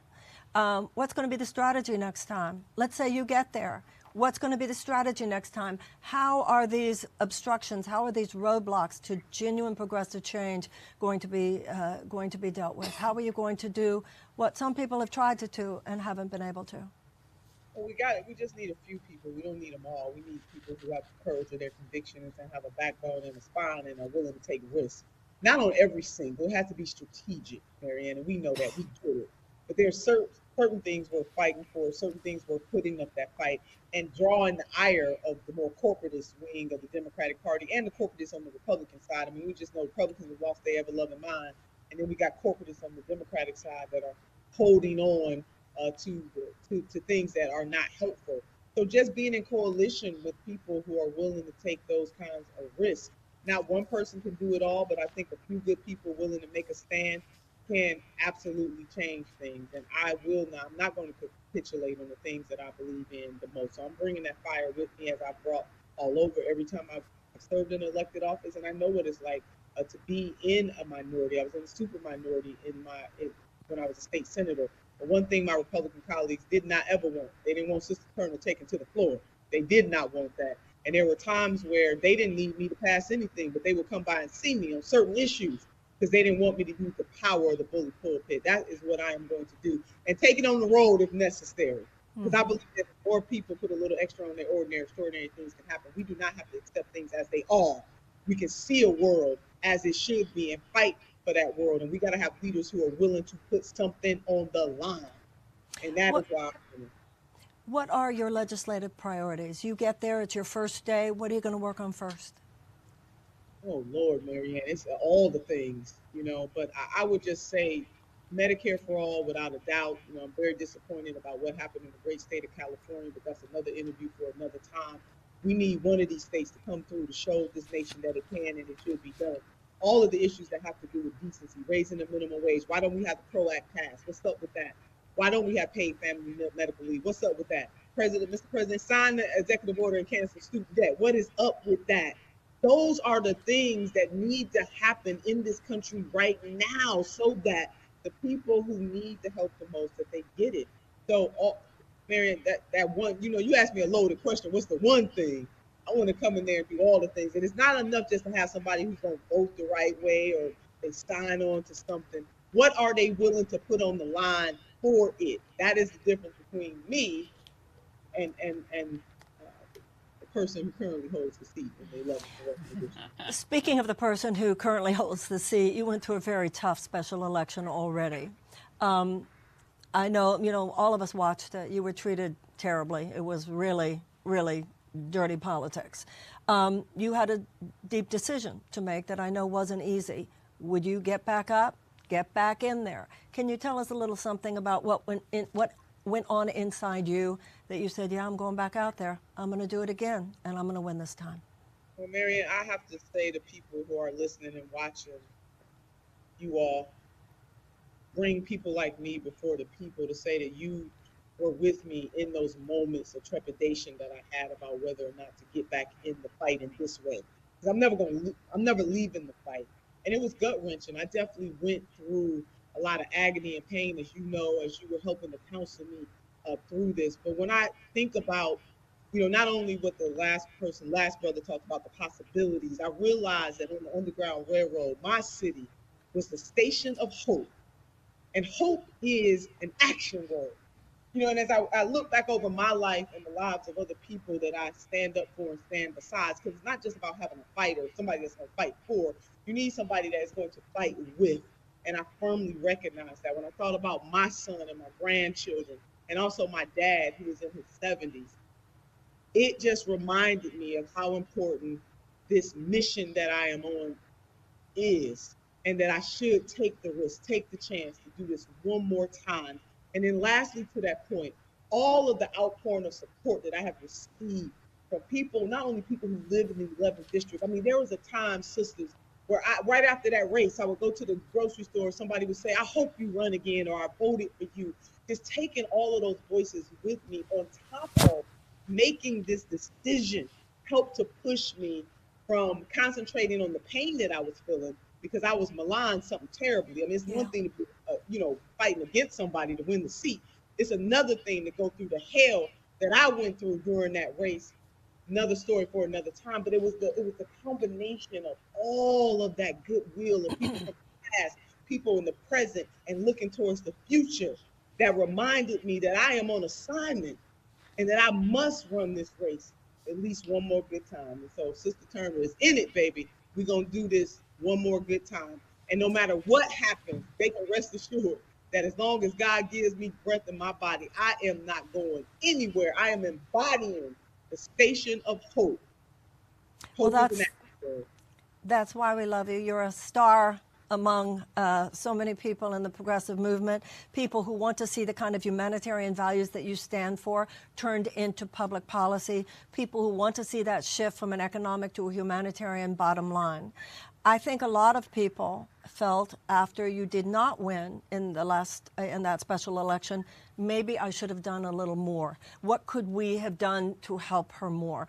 Is there anything you want to tell those who already are on board with you, who know you, to whom you're not a new face here, as so many of the candidates are here tonight? What do you need from us? Obviously money.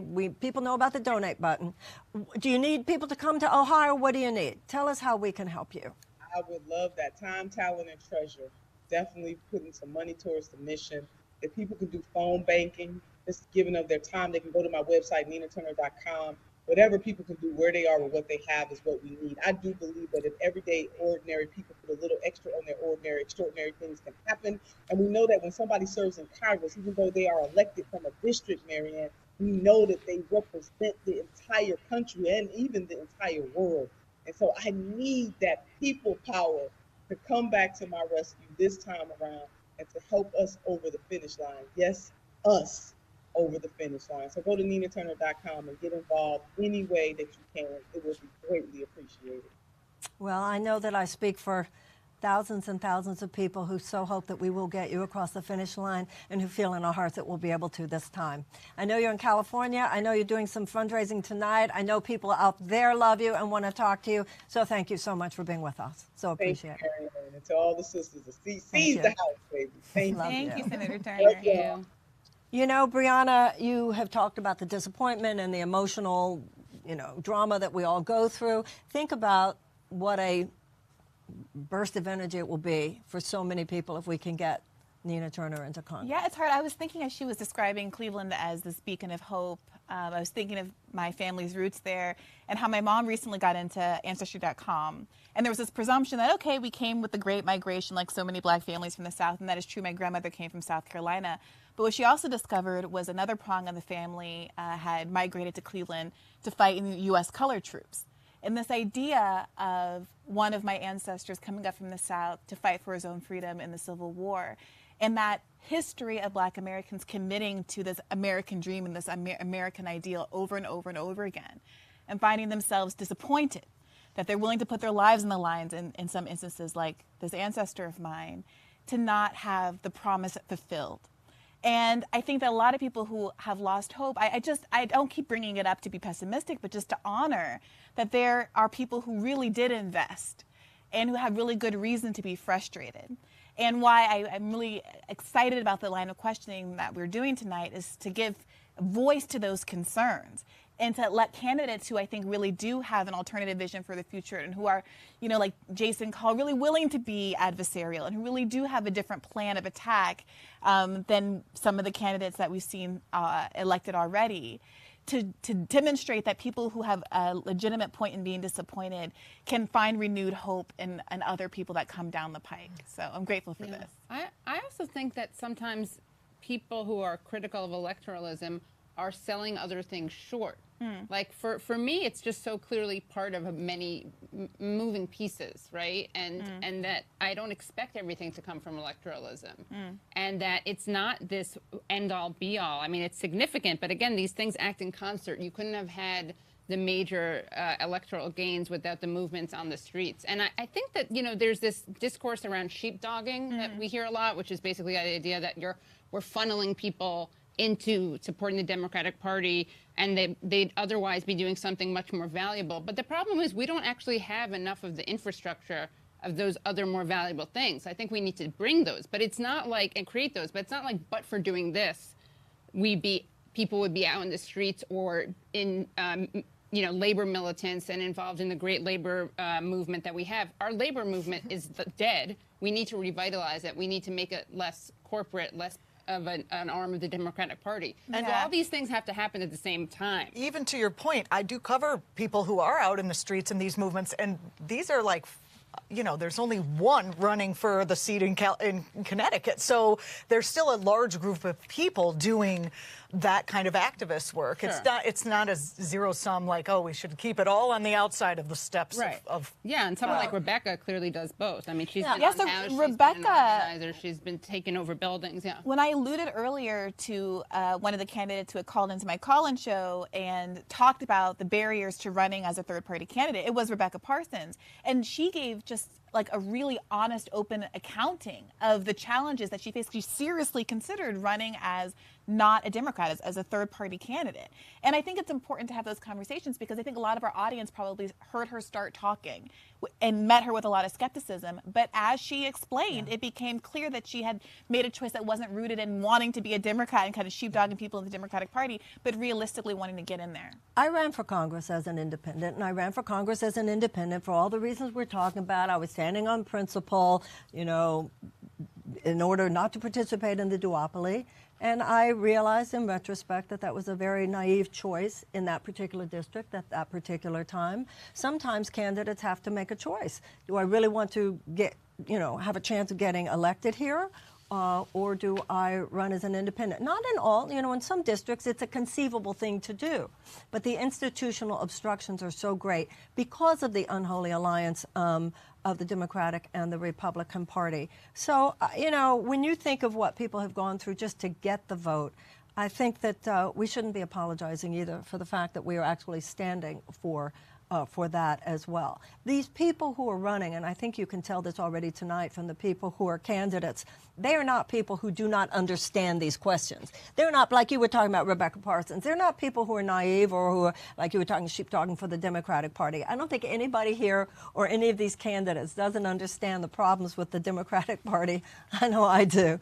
But sometimes you need some sophisticated analysis and you need to deal with some juxtaposing gnarly truths and do what it takes to get where you need to go. It doesn't mean you're sacrificing your principles. Yeah. Certainly these candidates. And there's just, I think a lot of this talk is about feelings, which is fine, but we should kind of own that. And we should own when we're talking about feelings and frustrations and when we're actually just talking about power and how power works and how we can wield power. And the left has a lot of building to do. Is it also possible that part of the propaganda machine to dampen the excitement about people who might have a decent, Absolutely. you know, I don't trust some of these voices. Come on. I wonder where they really come from. Exactly. As far as being upset, you think that the people who walked across the bridge at Selma weren't traumatized?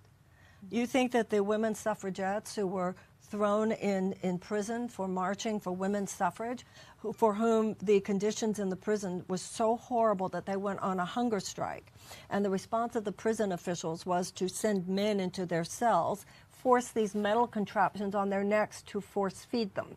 I think that they knew something about anxiety. They knew something about fear. They knew something about disappointment and trauma, but they kept going. I think in some ways we do need to toughen up a little bit, honor the disappointment, but also, as a friend of mine said not too long ago, toughen up, Buttercup. This stuff isn't easy, but we aren't doing it because it's easy. What did JFK say? We're not doing it because it's easy. We're doing it because it's hard. You have Christine Olivo waiting for you, Brianna. I think they're still setting They're it setting up so. her shop, but I'm really excited to interview her today. I had the pleasure of meeting her. You introduced me to exactly her apartment earlier. I guess that was last year. And I'm always interested to talk to people, particularly from red states, especially a state like Florida, where we get a lot of this narrative that it's so conservative, nothing good can happen there. Hello, Christine.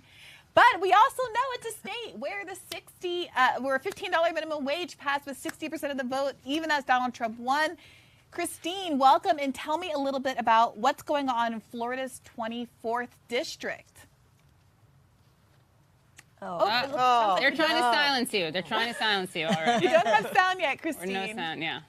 But this is one of the many obstacles you face as a non-corporate candidate. Is you don't have that. If you can't handle a mute button, now you're going to handle, Mitch McConnell.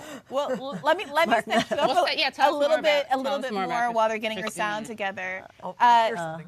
Christine is running against, I think, probably one of more kind of notable, name-recognized, visual incumbents of the group, Frederica Wilson, who you might remember as the woman with the big sparkly cowboy hat. Cowboy hat. Seen around. Frederica Whitfield. Yeah, and this is what this is one of those races where typically when you see an incumbent situation like this, the narrative that you get from the Democratic Party is very much an identity politics narrative. How dare you challenge this a black woman who's been in office for 22 years, yada, yada, yada. But here we have a young black woman doing the same thing, and I'm really interested to see how this plays out.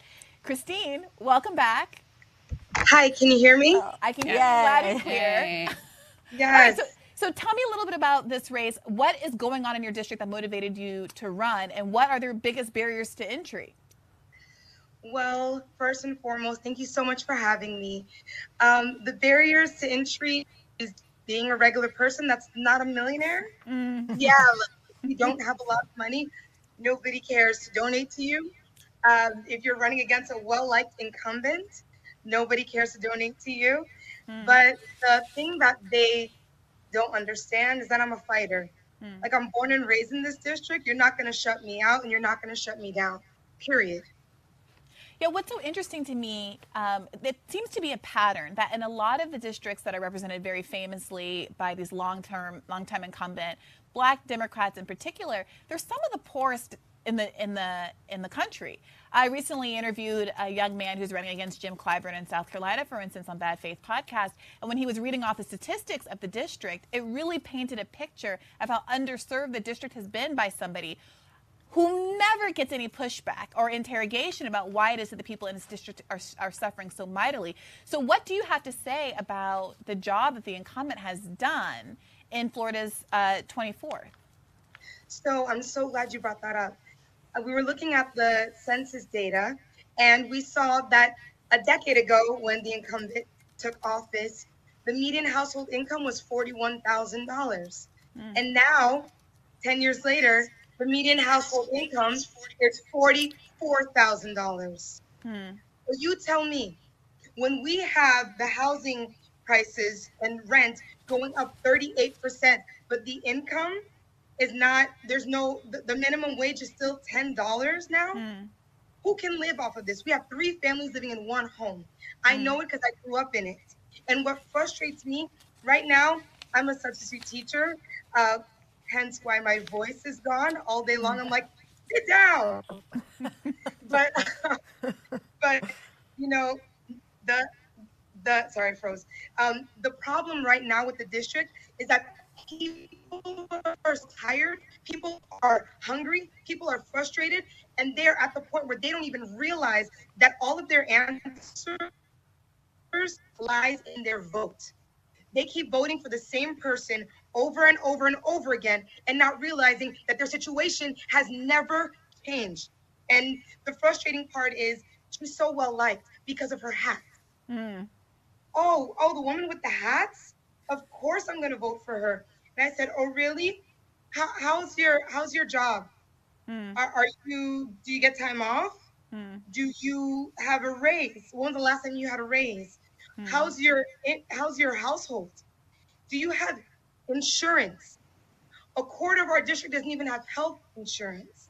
It's so frustrating to me to see people that continuously vote for the same people over and over and over again, and they are unhealthy, they are borderline broke, and at the end of the day, they can't even keep a roof over their heads for their kids. So I say all of that to say, I don't even know, and this is the first time I'm saying this, I don't even know if I'm going to be in the 24th district, because Florida is so red that the gerrymandering here is going to push part of District 24 into a Republican district. Okay, so what does that mean for you in your race? That means that I have to wait another month or so until they decide what the new lines are going to be. Right now, Ron DeSantis is dead set on making sure that there are 18 plus Republican seats in Congress. And he's not budging. He's ready to veto anything that comes to anything that resembles minority districts getting their fair representation. You ran previously, and I was looking at your Ballotopedia, and it seems as though you ran as a third-party candidate the last time. Is that right? I did. I ran as a non-party affiliate, mainly because the Democratic Party was not letting me in. I'm a normal person, right? I'm a mother of 2 beautiful boys. I'm a teacher. I am a low-income family. And here I am trying to find my way into Congress. They weren't having it. And it was very hard for me to run as a Democrat. So I said, you know what? I don't need anyone to open up doors for me. If I I have a window, I'll go through that window. And I ran as a non-party affiliate. It was the most rewarding experience because I felt at home there. I could challenge the Democratic Party and find people that actually resonated with that message. But they weren't voting that way. This district is vote blue no matter who. That is what they have ingrained in the voters' minds. And I understand that people say, oh, you're running as a Democrat, you're a sellout. No, I'm not a sellout, because at the end of the day, Twitter is not going to win my election. The voters are going to win my election. I have to fight with the people in this district, and the people in this district, they're not at that point where they can accept an independent candidate. They can't. Help people who are listening to this understand how they can support you to break through, because it is an uphill battle. It sounds like there's a right-wing attack, and obviously you have to deal with the conservative, blue dog incumbent. What would help you the best? Do you need money for ad campaigns? Do you need money for staff and door knocking? What is it that could actually help you make a difference here? What would really make a difference is if these major companies, organizations that say that they support progressive candidates actually supported progressive candidates. And I'm just going to be real, because we have people like the Workers' Families Party, or we have people like Justice Democrats. We have all these amazing organizations, and they are still choosing to side with establishment Democrats. We need these major organizations to endorse candidates like myself. And I want to give a shout out also, because she's not here tonight on the panels, but Queen Johnson, running in New York, District 8. Queen Johnson is another one that, for an interview, for an endorsement, and they endorse a corporate Democrat over a progressive. We need organizations to back us up. Yeah. Well, Twitter isn't real life, but for those of you who are listening who want to start applying some of that pressure in the ways that Christine just described, please do that. Christine, thank you so much for joining us today, and I hope people follow you. Let people know where they can find you and continue to support you in your efforts. Thank you. You can find me on the streets knocking on doors, but online you can find me at christineforcongress.org. And I just want to say, this is the time to people in Congress. No one's going to fight for you if they haven't lived your experiences. This is the time for you to say enough is enough, and let's get people that resemble us. Thank you. Thank you, Christine. Wow. One of the people that Christine just mentioned is Queen Johnson in New York. And if you go to thehouse.com and you look down at all the candidates, she's one of them on there, one of our endorsed candidates. You'll see her video. She's quite wonderful. That website is wonderful. I want to sing your praises for a second, Marianne, because you have done such an amazing job selecting all of these candidates. And that website is so professional and is such an easy portal to access so much useful information about all of these candidates, from candidate videos, platform profiles, the whole thing. I really encourage people to go and visit. Shout out to Howie Klein and to Adam Christensen for putting all that together. So thank you, guys. Yes, thank you. Thank you. Okay, Katie, you're up. All right, so we got another great candidate who I'm very excited to welcome into the fold. Shervin Azami is a dad, husband, public health activist, immigrant, and community organizer, and he's running for California's 32nd district. Shervin, welcome. Hi there, Katie. Can you all hear me okay? Yes, we can. Great. Something that you talk about on Twitter, on your website, and your literature is that you say that, quote, poverty is a policy choice. Can you explain what you mean by that and how that has influenced your worldview and is influencing your campaign? Yeah, absolutely. But I want to first start out by thanking you all for the opportunity to interview so many amazing candidates, so many important stories. Tell you exactly what I mean. We are coming out of the worst public health crisis in over a century. Millions of Americans lost their jobs, lost their wages, lost their health care, lost their housing. 8 out of 10 Americans live paycheck to paycheck. Rent is unaffordable anywhere living on minimum wage. 1 in 5 Americans have medical debt, 45 million have student loan debt, and thousands more can't afford childcare, don't have paid family leave, and are just struggling to survive. Here in Los Angeles, in our district, we have 44 unhoused Angelenos, disproportionately black and brown. We have 5 unhoused neighbors die per day in our city. Yet our legislators never bat an eye to finance $778 billion for endless wars to line the pockets of defense companies and military contractors financing the military-industrial complex. $277 billion annually on policing and incarceration. You know what we could do with that money? With just the money we spent this year on the Pentagon, we could eradicate homelessness in America. We could enact tuition-free public college and university. We could pass a Green New Deal for public housing, a Green New Deal for public schools, a Green New Deal for cities, states, and tribes, universal child care, and we could modernize all of our public transit systems nationwide and still have nearly $400 billion left over. So you want to tell me poverty is not a policy choice? Our budgets inherently reflect our values. And what I'm tired of, what our voters are tired of, what the American people are tired of, are saying that we're going to means test programs for the poor, we're going to deny them eligibility, we're going to continue decreasing their funding while we write blank checks to Wall Street corporations and the defense contractors to continue barreling us from conflict to conflict to conflict. And that's what myself, everyone on this call and this meeting are here to change, to say enough is enough. Our democracy is in peril, and we have to take it back into the hands of working class people to uplift and empower working people, dismantle white supremacy, and end corporate welfare. And that's what our campaign's all about. Your parents are from Iran. You were born in Bologna, Italy. Do you think that you have a more internationalized view of the world, and how does that upbringing shape your politics today? Yeah, my parents were teenagers when they fled religious persecution in Iran during the time of the revolution with nothing but the clothes on their backs. My mom, as a teenager, became caretaker to her two younger brothers, and I watched them make every single sacrifice to build a better life for myself. And as a son of asylum seekers, my family has lived firsthand the consequences of U.S. imperialism and militarism abroad. And so that is the worldview that informs the work that I do. And I always say I learned the power of responsibility from my mother, who worked in retail 7 days a week to make ends meet for our family, and the power of service of my father, who went back to school when he was already a physician in Italy, started from scratch here in America, went back to school, and became a primary care physician.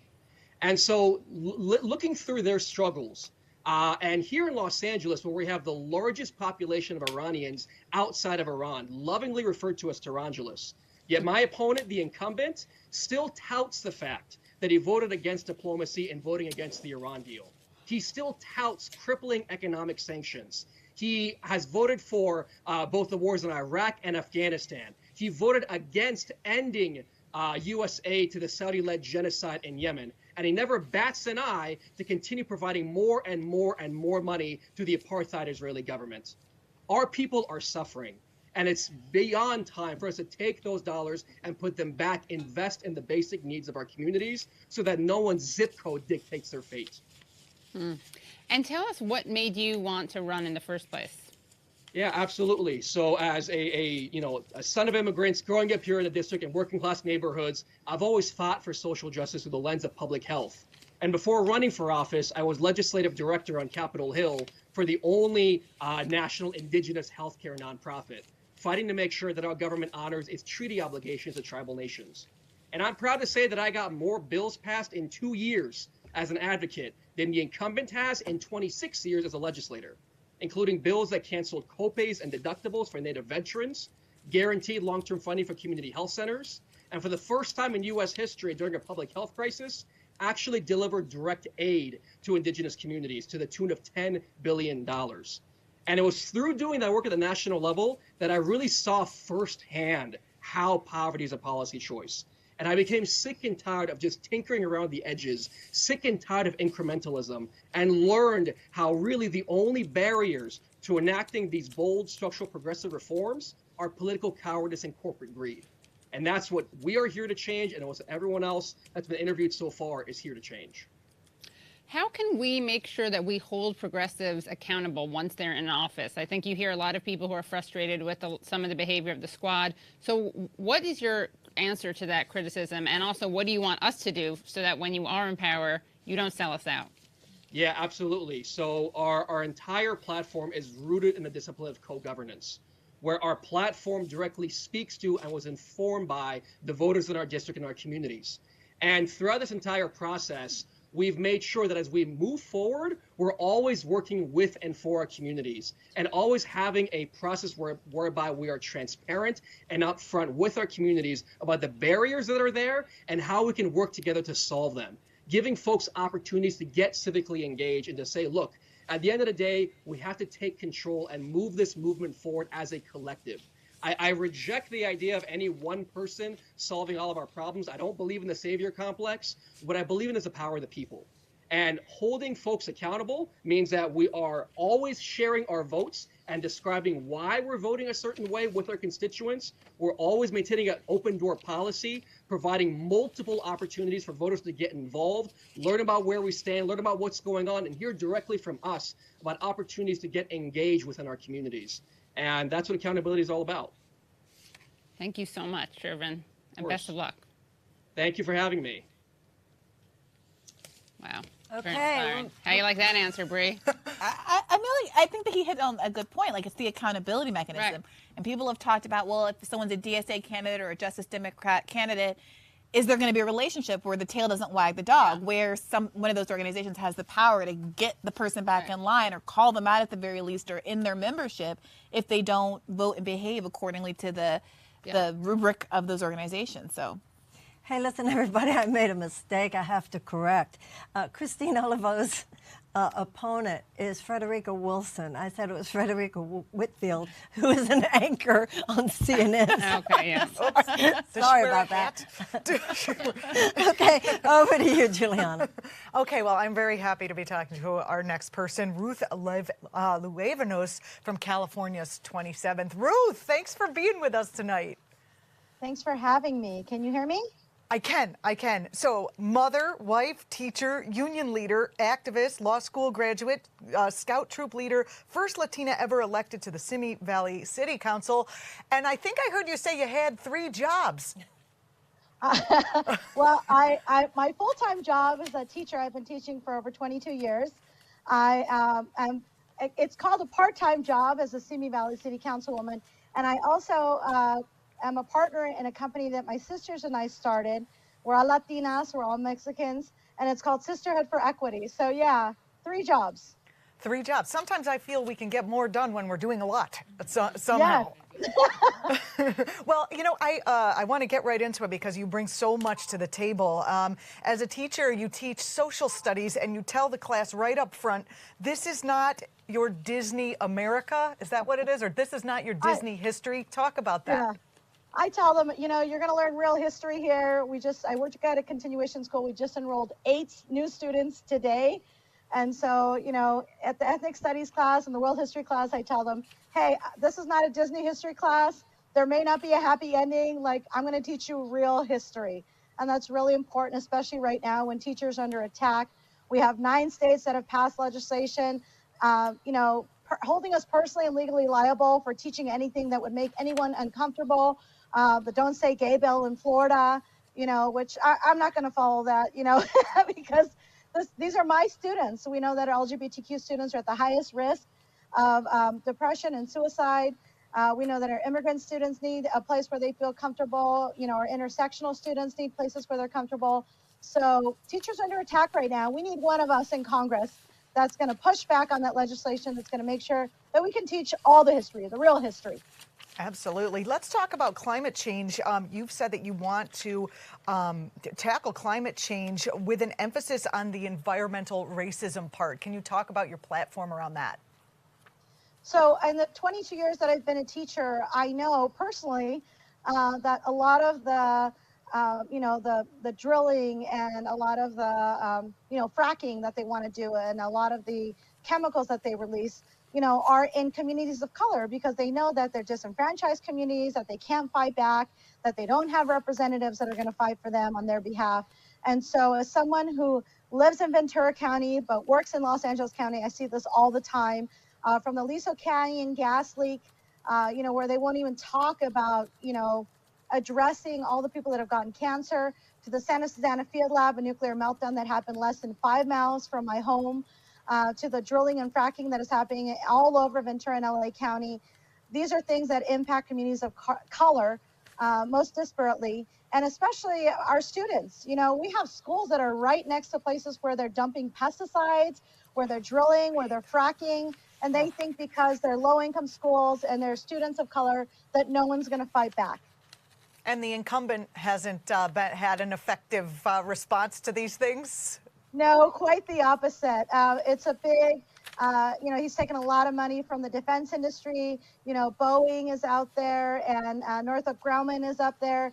I've been fighting a personal fight against Boeing, NASA, and the Department of Energy to clean up their nuclear mess at the Santa Susana Field Lab, specifically because we've had so many children that have died of cancer, so many friends and family that have died of cancer. I'm a cancer survivor myself, and I was just at a regional water board meeting fighting for them to stop the 300 carcinogens that are coming into our watershed here in Simi Valley and West Valley, because they forgave Boeing's $127,000 fine, even though Boeing made $86 billion in profit last year.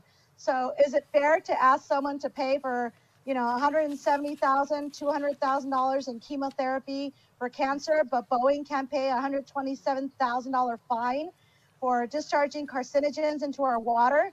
That's not okay. No, it's not okay. Absolutely not. And it's so nice that you're bringing that right to the surface, and that you're running on this great platform. And I wish you all the best. I hope that you win Ruth Luevanos on California's 27th district. You can go to seizethehouse.com and find out more information about Ruth. Thank you so much. And I look forward to hearing more from you. Thank you for having me. You're welcome. And once again, when you're looking at the seizethehouse.com site, go up to that donate button, please, and do what you can to help these people. Over to you, Brianna. You've got a great one next. All right. Well, we have Daniel Leaf of California's 37th District.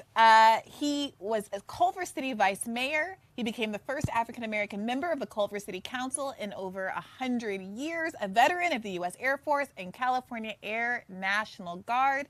Daniel Lee, I think we're still trying to get connected to him a little bit.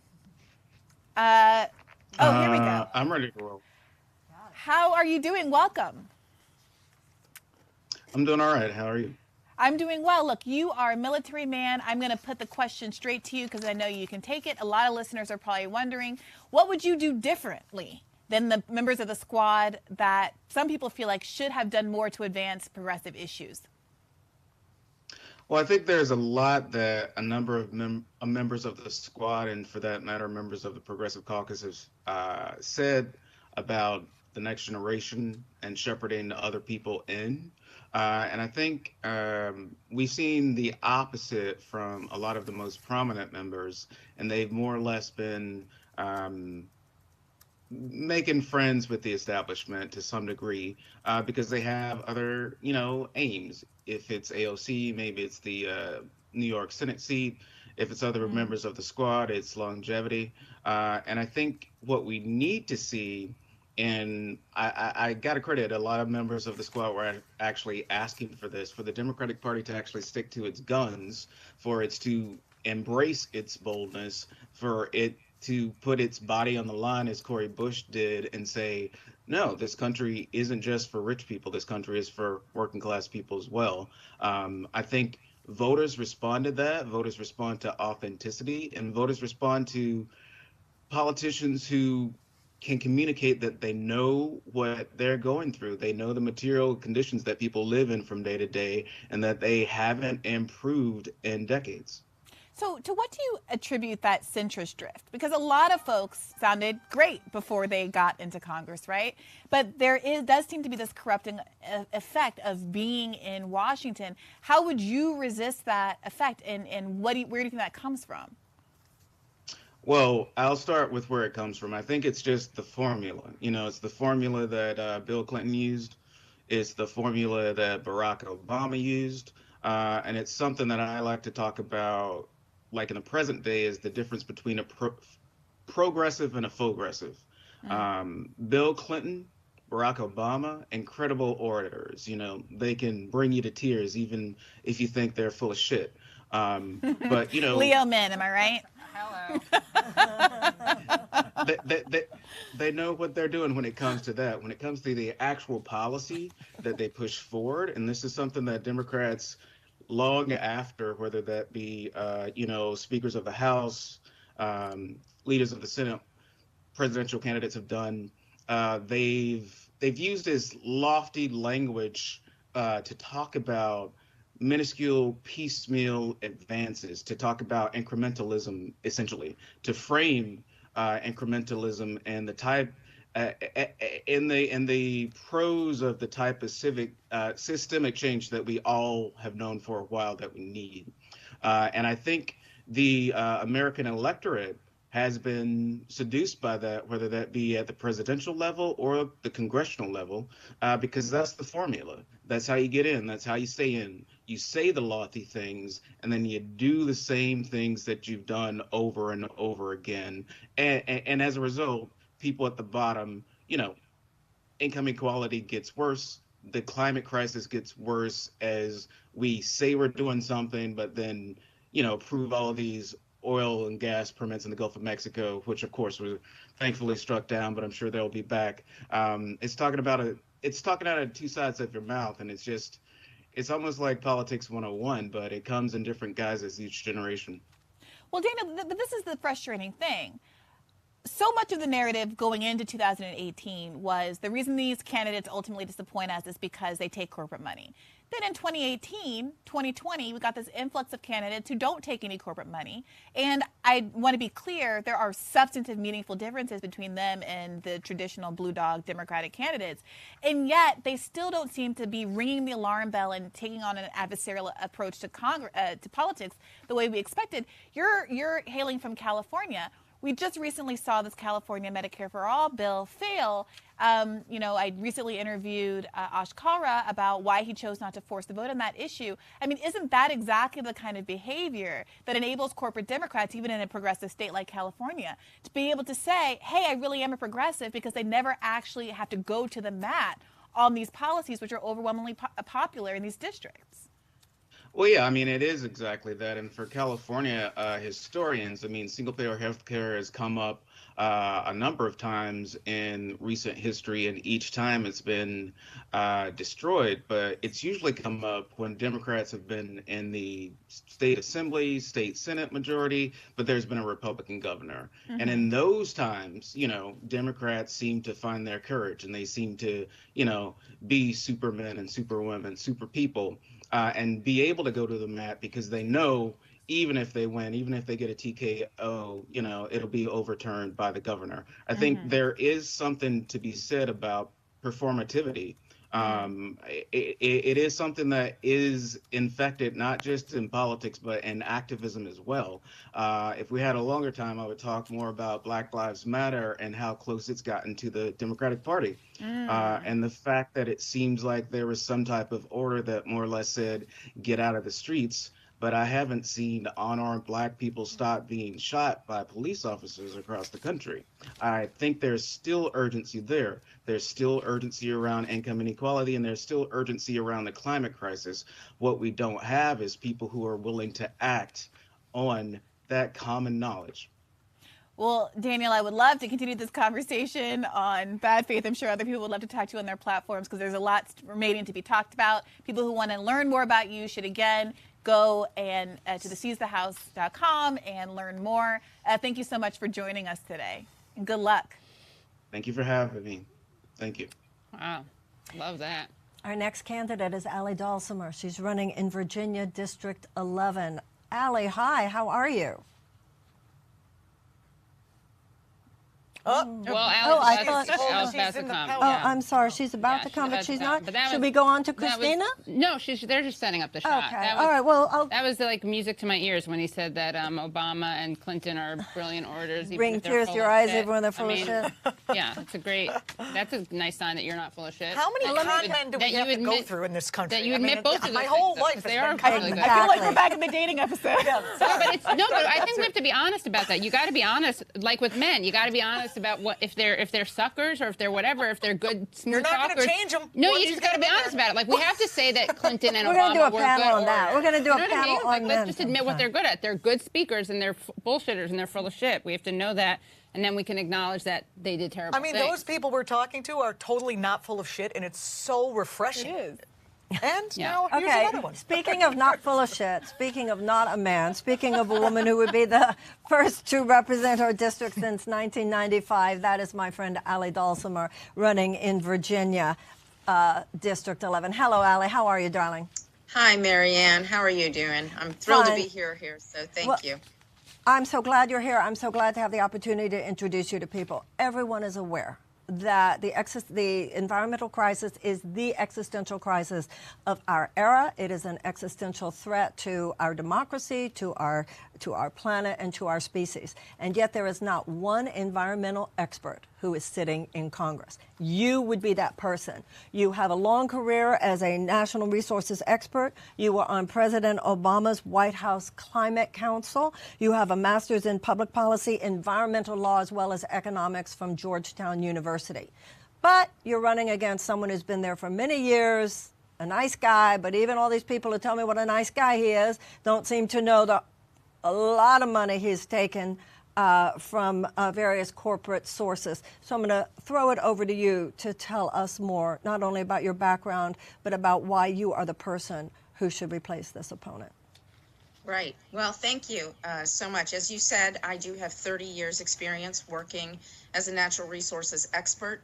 I've developed and established several national and international conservation initiatives. I've received a number of awards, including the Al Gore Hammer Award. I did serve on the Obama Climate Task Force. I've authored or co-authored over 50 subject matter publications. And the fact is that I actually have more climate and natural resources expertise than anyone, not only serving in Congress, but than anyone who's ever run for Congress. And when the climate crisis is existential, meaning our existence is at risk, we have got to have people like me in Congress. That's exactly right. We have got to have people like you in Congress.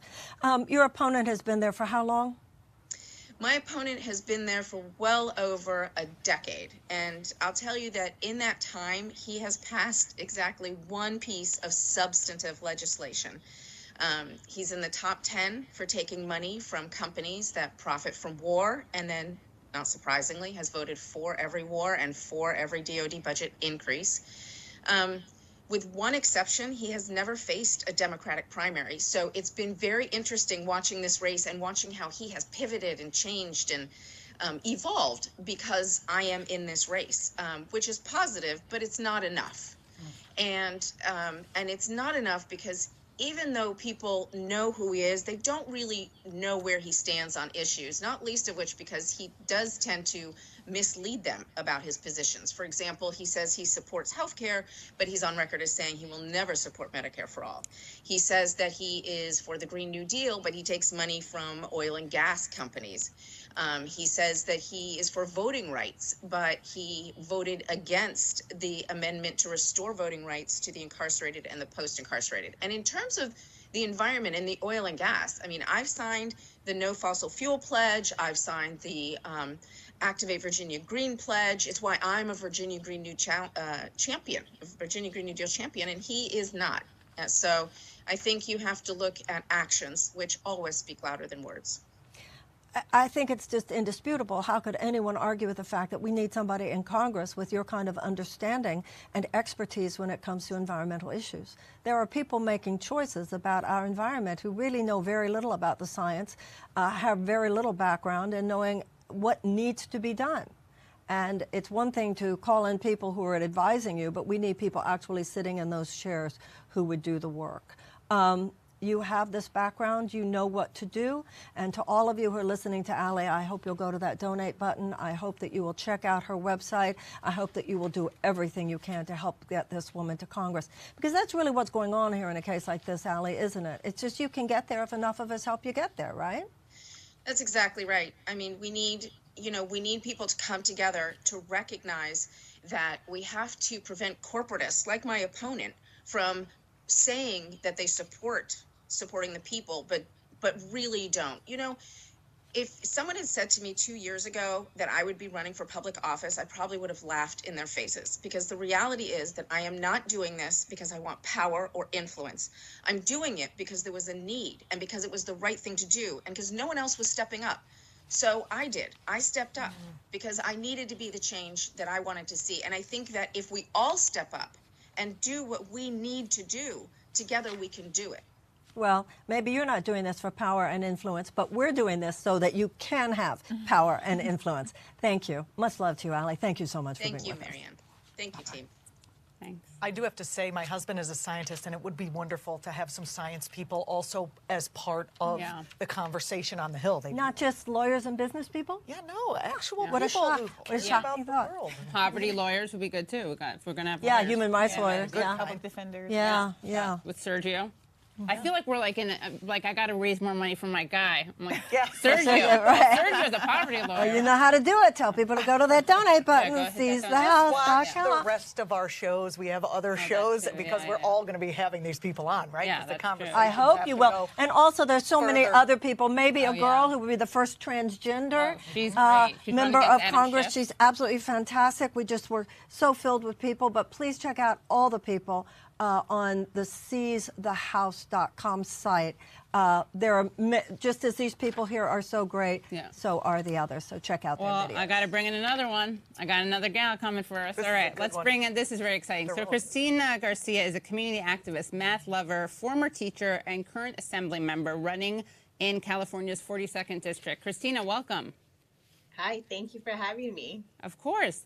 Can you tell us how you first got involved in politics? So my political life is based on experience. Prop 187 was anti-immigrant, and I live in a blended immigrant household. My dad was undocumented for many years, and I remember those experiences. And so I was out there in high school leading my school walkouts against Prop 187. And that's led a lot of the work that I do now. As a legislator, I've been working on my experience as a woman and being taxed for being born with a uterus, and I have been leading the nation in menstrual equity out there, both to get rid of the tax, but also increase access, and then just destigmatize our biology. My uterus, my period is not something that I should be ashamed of, something that I need to hide, or something that's dirty. So you brought that up. Let's talk about that. Why is menstruation a political issue? How is it a political issue? What are the issues, the economic issues, the material issues that are related to it? Yeah, well, our budget and our tax code is a reflection of our values. And so across the nation, we've been taxing those who menstruate for being born with a uterus for many, many years. And I think it's a reflection of how we don't value women, how we don't value menstruators. And we've been told that it's something that's dirty. And I think all of that rhetoric is how we are controlled and how the patriarchy keeps us down in reality out there. And so we get to work on tax code to get rid of taxes. We get to work on tax code to improve access. But really, I get to use my soapbox to talk about issues that maybe are scary to people, but that are long overdue. And so I haven't been afraid to do the work for a long time. I tell people I'm a workhorse and not a show horse. I'm running against a show horse who will tell you everything you want to hear, but when it comes down to doing the work, he does the opposite. When I was fighting to shut down incinerators in my community, he was fighting to get one permitted in his community out there. Now suddenly he's trying to say he's about the environment, environmental justice, because it's the cool thing to say. We all have to be a progressive in California. And can you talk about the massive corruption scandal that took place in Bell Gardens, the city which you're based in? Yeah, so my area has been dubbed the corridor of corruption, and we have many local electeds who have taken advantage of the community and have stolen millions of dollars along the way. In 2011, when the LA Times broke the story about the city manager earning nearly $1 million, community members and I got together to start Basta, and we forced a recall. We got tax dollars back. We got a whole new government in, and we've been doing the work. And now that city has been deemed one of the most transparent and has the most sunshine in the state. I didn't know how to organize. I'm a math teacher by trade. I love numbers. But I think just like the rest of my community members, we talk about Mexican ingenuity and immigrant ingenuity. When there's a need, we just step up and we do the work that we have to do, and we figure it out. Failure has never been an option. Nothing gets handed to us. We always get told that we deserve crumbs, or we deserve to live in pollution, or we deserve corruption. But I believe that I deserve, the same rights as everybody else. And finally, what is your favorite number and why? Yeah, so my favorite number is 2, and it's a little personal. 2 is the only even prime number, so it's a number that beats to its own drum in that family. But 2 is also the foundation for all the even numbers, for an infinite family, and so it's a leader of infinite numbers out there. And it's fearless, and so it's one of my favorite numbers. It reminds me a little bit about my work here in the Capitol. I've been independent and fearless about the work that I do, and not afraid to talk about things that might be hard. But I also know that this is a team sport, and I figured out how to get enough votes to get big legislation done every year. Thank you so much, Christina. Thank you. so sweet. I got a little emotional over number 2. Yeah, well, I have some to tell you because the next person up is from District 2 in North Carolina. Erica Smith in North Carolina. I don't know, is Erica with us? Is Erica? Yeah. She'll be here in a second. I have to Just say, wait this is 2 like the, seconds. Again, this is like the speed dating of candidates, except you don't have to pick one. Yeah. You can just Yeah, like but roll we're polyamorous in this case because we're committing to multiple You don't have to do partners. Yeah. Or we're not Anyway, committing. send We're money. They need we're money. interested in. Like these people. We're inclusive. Right. We're pan, poly.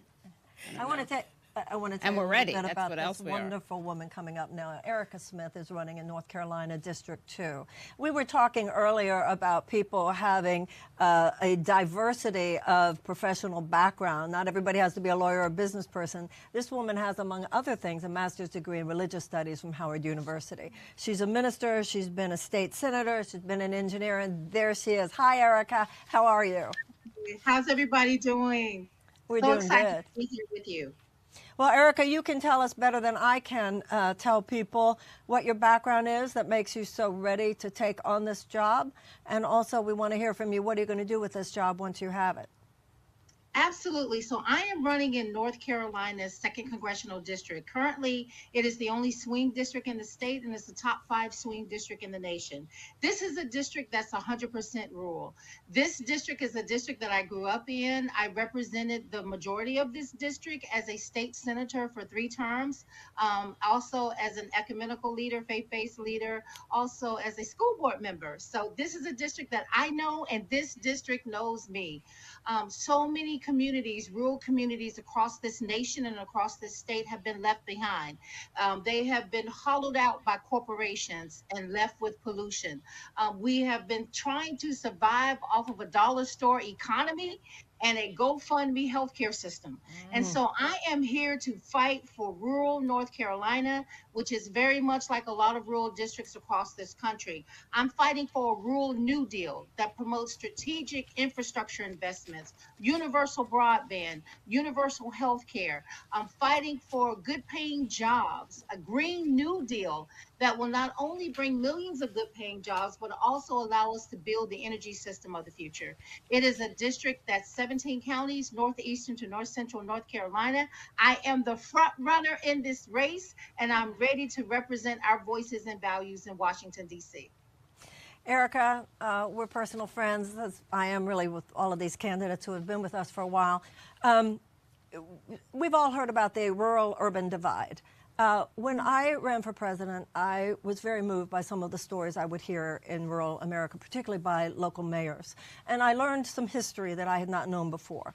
I learned that before the 1980s, local banks would be really good with farmers. Farmers would say, I didn't have such a good year. The local bank would say, fine, you know, you'll make it up next year. It was during the 1980s when the whole Reaganomics thing happened, the corporate takeover began in earnest. Huge banks would come in that did not have that kind of mercy, did not allow for that kind of flexibility. And what I learned was that banks at that time used to give grant money as well as loans in order to help these rural communities.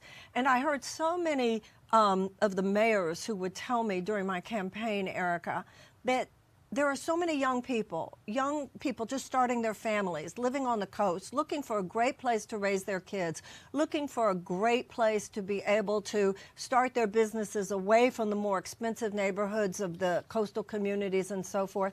And these mayors were saying, we have everything. If only we had the money, if only we could get the grants, if only we could get the loans to have a better sewage system, to have better sidewalks, to have better electric grid, to have better broadband, to have better schools, etc. I really was so impacted by that. Tell me what you're going to tell people when you're in Congress about the needs of rural America and why it is such an important investment for the country as a whole to allow rural America to be all that it can be. I love Representative Ayanna Pressley as well as Nina Turner, who talk about the proximity to pain. I'm able to articulate the needs of the rural community because I share that common pathway. I grew up on my family's farm. This is a farm that has been in my family since my great-grandfather, who lived to be 112 years old. He passed away in 1998, but he purchased the land that his parents were enslaved on. Oh my gosh. Not so long ago. I watched the generations of my family members, my grandparents, my great-grandparents, give their sweat, their blood, their tears, give everything they had to hold on to this land. I know the struggle for farmers. Farmers have not been provided, particularly minority farmers and women farmers in this area and all across the nation. They have not had the equity and access to the grants. And so I know that I can speak firsthand for those families. The Democratic Party, we have to move toward fighting for working families all over this country, all over this state. So I take that experience with me. My mother grew up on a dirt road. My mother is an octogenarian. She's 82 years old now. Guess what? I grew up on the dirt road that my mother grew up on. It is 2022. That dirt road is still unpaved.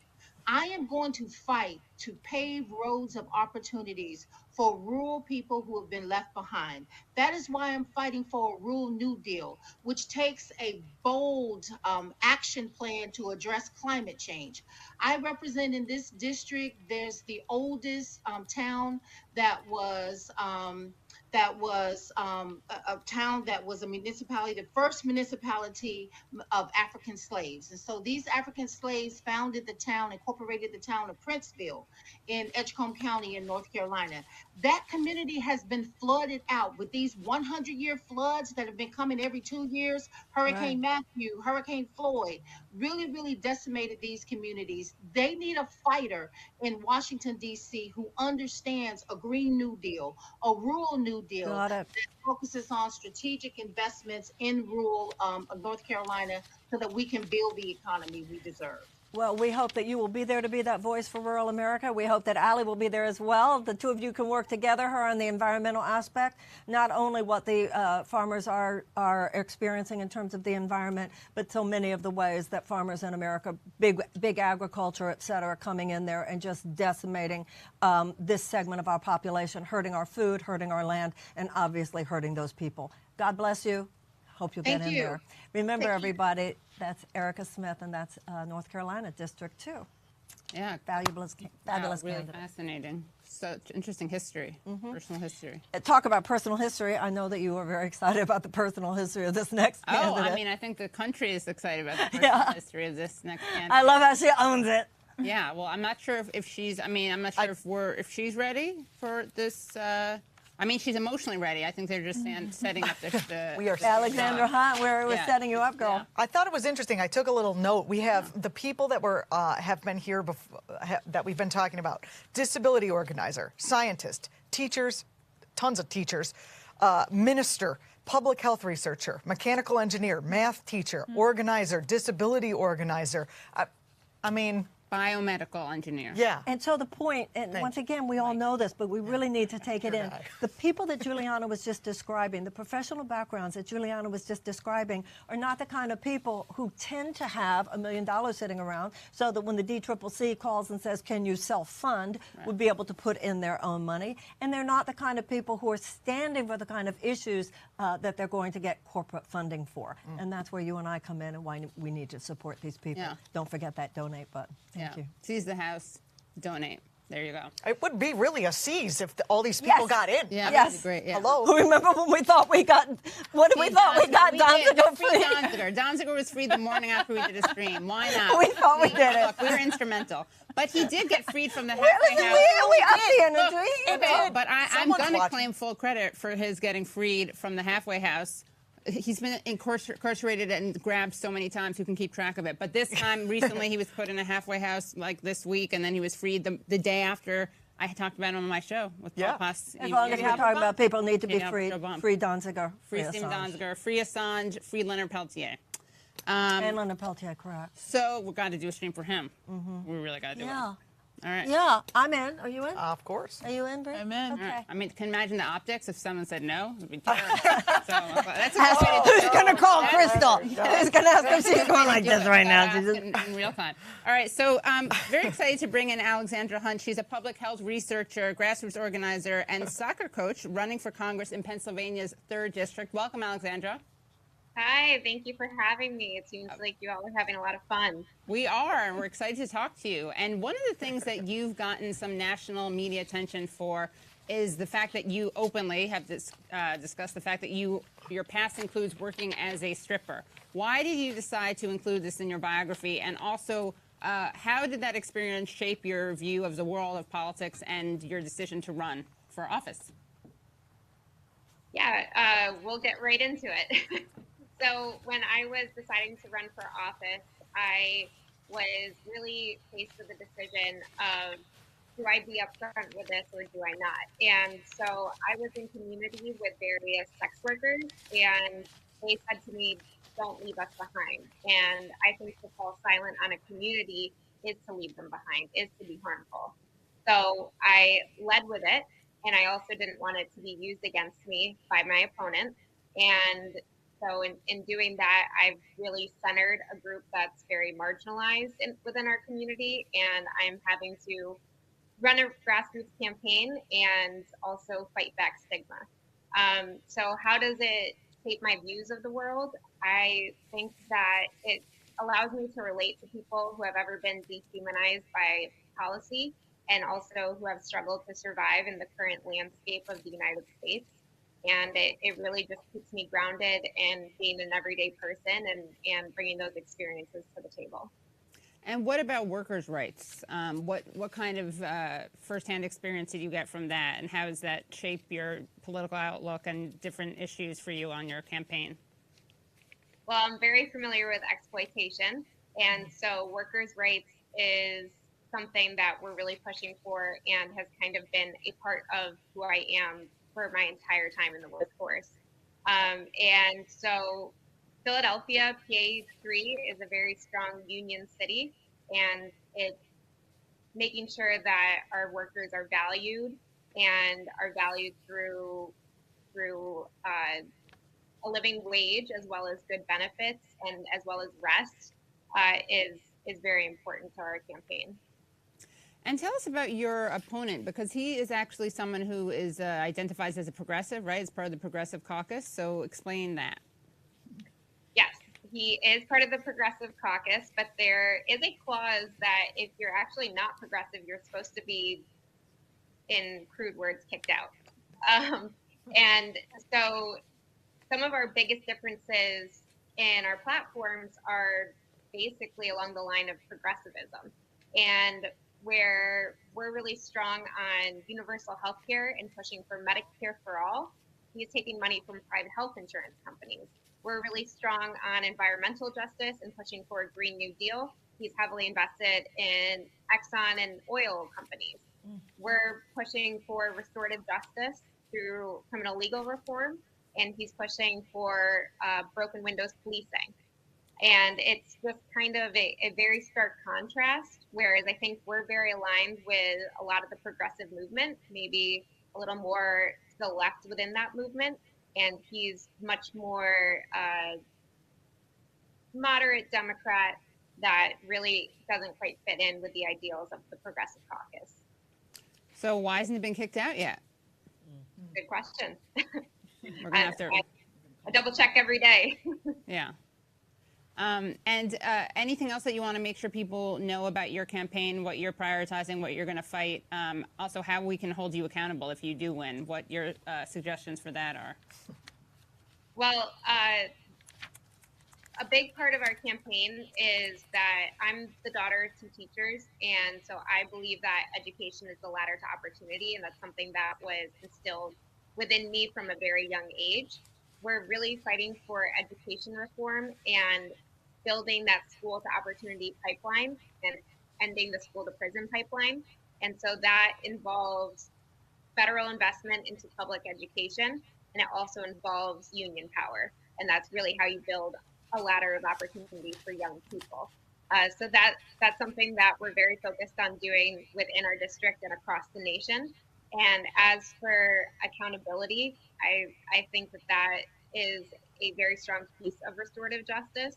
And so it comes from any people who are harmed by different policies or political maneuvers, that they come forward and they express that harm and how that can be repaired. Well, thank you so much. Thank you so much, Alexandra. Good luck, Alexandra. Thank you for having me. You're welcome, honey. I have a question. Are we not supposed to speak the names of the candidates that they're running against? Because I noticed that they're shy to say who it is, but people don't know what number their districts are. They know who their representative is. That's a good point. We did talk about Frederica Wilson. Allie's against Jerry Connolly. Sure. I mean, there's no reason why people shouldn't. I know we should name some names out there. Okay, name some names. Progressive in the caucus. Moderates who are voting for. If we're talking about who is responsible for actually judging who's not progressive enough to be in the progressive caucus, to have a conversation about Pramila Jayapal and the extent to which some of the elected progressives have weighed in on some of these races and offered support to some of these candidates, and how telling it is if they haven't. Right. Yeah. My job, once again, to remind you to go to the donate button, please, at seizethehouse.com. Yeah, Sorry, we got to that's call my him job out. here. You're up next. This That's is a me. Wonderful, wonderful candidate, Derek Marshall. I am excited to introduce Derek Marshall from California's 23rd District. He is a community organizer. Welcome, Derek. Thank you, Brianna. It's great to be here. Okay, so tell us a little bit about what your district is like and what you've seen in your district that made you want to run. Yeah, for sure. So our district is the 23rd district in California. It is not Kevin McCarthy's district. With redistricting, we have all new numbers. In fact, I see our old number listed right here. I'm pointing to the wrong way, but California 8 is not the district. It's California 23. Our district is super iconic. It's Route 66. It's the Mojave Desert, and for those folks from Southern California, it's Joshua Tree, it's Big Bear, it's Lake Arrowhead. And our district is super diverse. We've got everything here. We've got wealthy white folk, and we've got working class white folk. We've got working class communities of all colors, shapes, and sizes. And it really reflects the nation. One thing I like to say is that we're the front lines of global climate change, and we're also the front lines of the solution to global climate change. So, Derek, help me understand what's going on in California, because, I'm an East Coaster. I hear the things about California, it's a liberal bastion, blah, blah, blah. Bernie did win it. And then I see things like what happened earlier this month with the California Medicare for All bill, and talking to Ash Kalra, really painted a different picture of who gets elected in the state. Apparently, only 2 members of the assembly don't take corporate money. There seems to be a willingness to only kind of performatively talk about the progressive ideals that the majority of Californians actually support, but there seems to be absolutely no pressure to make people act and vote in a way that's in line with those values. What do you see as the problem there? Absolutely. I mean, I think you hit the nail on the head. I mean, I've been a Medicare for All activist since SB 562, which was the last attempt that we had here in California to pass the single payer system. Have also, used our campaign's bully pulpit to really elevate consciousness around AB 1400. And what I can say is, from an optimistic perspective, is that we're definitely moving in the right direction. If you take a look at where the progressive movement is today, compared to where it was, even 5 years ago, it's a lot stronger. 5 years ago, when SB 562 was being blocked by Speaker Rendon, there was there was lots of Democratic clubs. It was a controversial thing to be in favor of a single payer healthcare system. Now here we are, 5 years later, 2022, and suddenly, my county, for example, San Bernardino County, voted unanimously to support AB 1400. So I think that we're moving in the right direction. I think that what we need to continue to do is, A, get electeds into power that are going to fight like hell for things like AB 1400, and we need to remind all of us elected that there's a place, and absolutely a place, for the street in pushing and holding us accountable once we get elected. Now, some people think that it's a bit of a shell game, right? That, people will let policy go as far as it can if it's ultimately going to get blocked. If there's a Republican governor, for instance, and it's going to get struck down. People talk about the rotating villain scenario in Congress right now, where it's not really Manchin and Sinema, they're just the fall guys. And some folks say that's what's going on now and why the vote wasn't actually forced on AB 1400. That same question is going to get applied to you and every other progressive who ends up in Congress.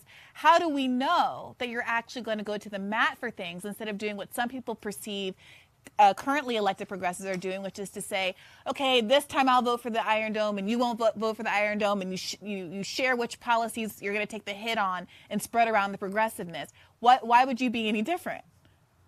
Yeah, I think that's a great question. It's a question that I ask myself all the time.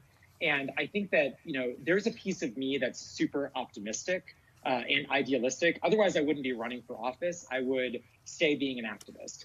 It's funny because when I was a staffer on the Bernie campaign, they came to me. It took them 3 times to come back to me being like, hey, we think you should think about doing this thing called running for office because, I have that skepticism. And I think that, you and I share that skepticism about, when it looks like AB 1400 is getting to the final point, and then literally in the last minute that we're listening to it online, it gets pulled. It was, it's totally soul sucking. And so all that I can do is I can promise that I am going to fight like hell, and I'm not going to, I'm not going to cave. And that's a promise that I make. And, and it's a promise that, I intend to keep, even if it means that, that I'll be a one-termer, because I think that what we need to do is we need to really stand up for what we believe in. And I think that that's what, it's what, well, A, the moral thing to do is, but it's B, it's what the American people expect us to do. Well, Derek, some people listening I know are going to be thinking, I've heard that before, but I know they'll be keeping a close eye on you to make sure that you are, in fact, held accountable should you get into office. Good luck out there. When you get into office. When he gets into office. People who want to support you in that cause can go to the website and donate to your campaign. Thank you again, Derek. Thanks, Brianna. Thank you, Derek. So many people are wondering, why is America the way it is? Why can't we get more, more enlightened policies passed? And then you hear the kinds of candidates who we're talking to tonight, and you go, it could be different.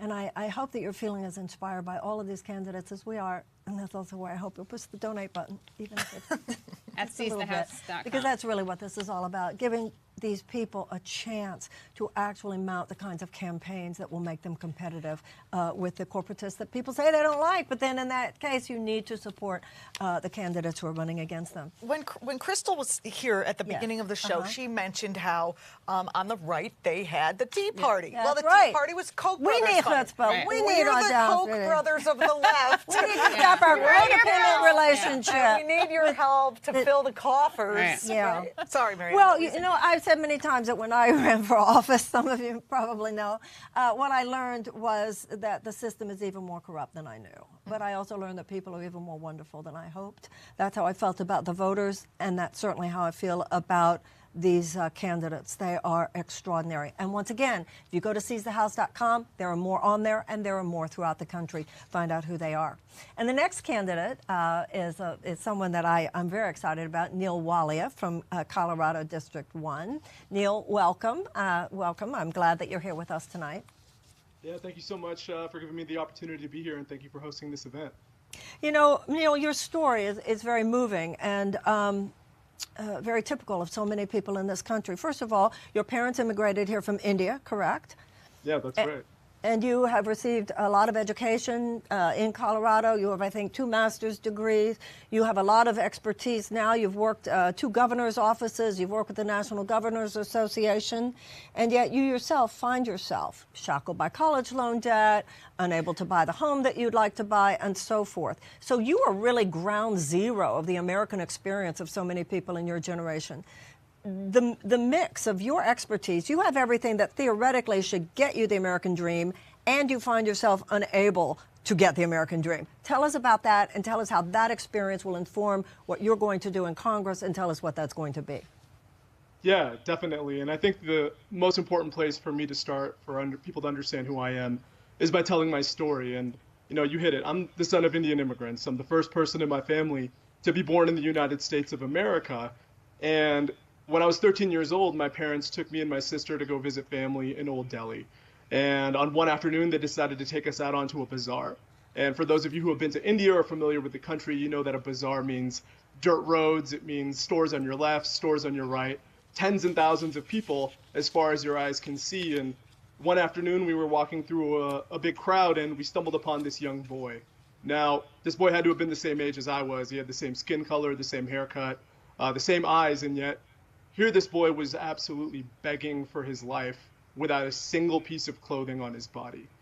And I remember looking at that boy in that moment and asking myself, how is it possible that this young man who comes from the same culture, the same heritage as I do, has absolutely nothing, and yet I get to go home every single night to a roof over my head, to clothes on my back, and to warm food in my belly?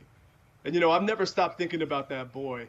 And the real tragedy of the story that I'm sharing with everybody right now is that story is happening right here in Denver, Colorado.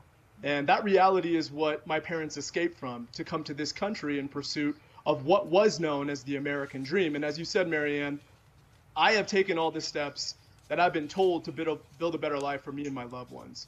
You know, I've been privileged enough to go to both undergrad and then graduate school here in Denver. I taught for 2 years. I worked for a former governor. That took me out to Washington, D.C., where I spent a handful of years of my career on Capitol Hill. And yet, in spite of taking all of these steps, my life is more vulnerable than it's ever felt. And it's because of what you said. I can't afford to buy a home in the city that I love. Student debt continues to cripple me every single day. And now my parents, my dad's 70, my mom's in her mid-60s, they're both public school educators.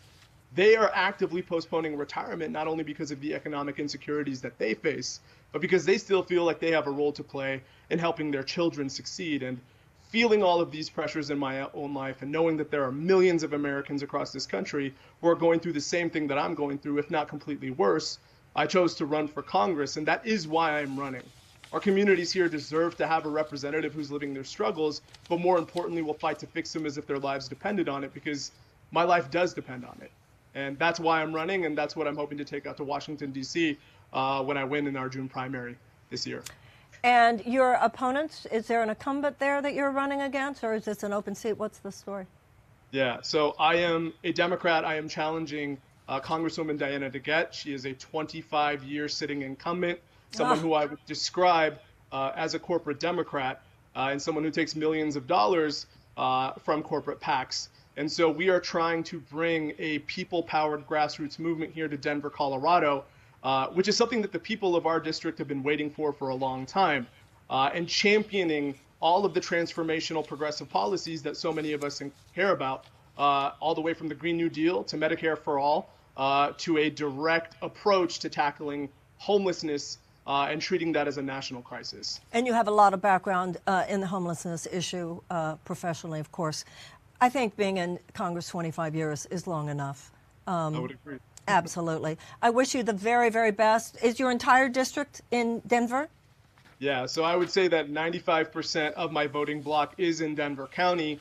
And thank you so much again for the opportunity. And to everybody who's listening, please help me make history here in the Mahi City by electing the first person of color to ever represent this district, but more importantly, the only representative in all of Colorado at the federal level who does not take corporate money. Thank you all again. And that's what it's all about. God bless you, darling. Good luck to you. Okay.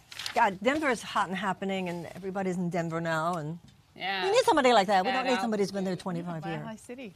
I love it there. I like it. I like there all for of a these. little while. Yeah. I know. What's not to like? Yeah, you know, one thing, this is just not to make it serious and a downer. We're having so much fun. But one thing I was thinking of, you know, when you were saying a lot of people gave their lives, women were like tortured for the right to vote. I still think that like that people could have sacrificed for something, and that in itself doesn't mean that it's still something we should fight for. But I still think it is something we should fight for. I damn right think that's something we should. I don't know. I'm not into any apologizing for the fact that we're, you know, it is hard to run for office. Right. It is hard. What these people are going through every day, and they do not have the money that their opponents have who have incumbency of decades in the House. They do not have the support of the Democratic establishment. Hello? You say you don't like the Democratic establishment? These people are not being supported by the Democratic establishment. These people do not have corporate funding. Yeah, I think what Katie, the point Katie I think is making, don't let me speak speak for No, you. please. But there has been a history of some candidates, Democrats, corporate Democrats, appealing to certain communities, in particular Black people, saying, oh, but your ancestors struggled and died for your vote, so you have to come out and vote for whatever horrible shill it is. You know, Joe Biden got up there last year in 2020 and said, you ain't Black if you don't vote for me, right? And invoke that civil rights legacy to pressure people into voting for candidates that aren't good. So I think that Katie is saying these are great candidates and we should vote for them, but not because of that kind of coercive pressure of somebody like fought and died for your rights, but because these are people who actually will fight for your rights and who actually share the values of the people who did go through all those struggles in the past. For me, it's both. But would you, as a Black woman, please tell Congressman Clyburn to stay the hell out of Ohio this time? Would you please? You have your opportunity. I'm sure he's watching. Podcast and people. There's 2 people challenging him this time, and it's for the first time. Good. And I hope to get the other gentleman on the show as well soon. Well, he's actually stay away from the Nina Turner race, sir. I don't know if you know that about Jim Clyburn is the most progressive person in the entire House of Representatives.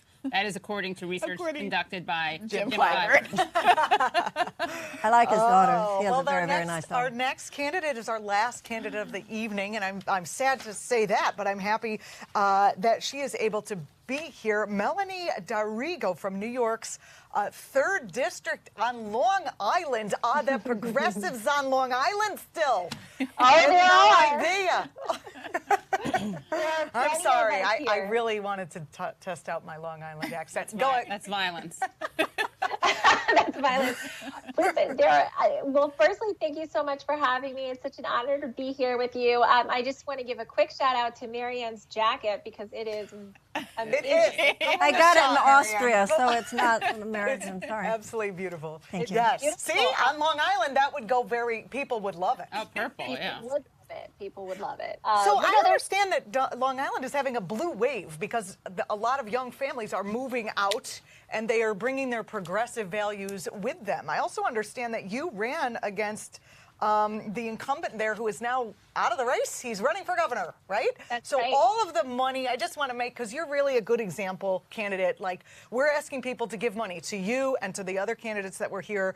And sometimes people at home will be like, well, what are the odds? You know, and you could get, but you are the example of why you give money, because you didn't win that race last time, but you did use all of that time to build up the name recognition.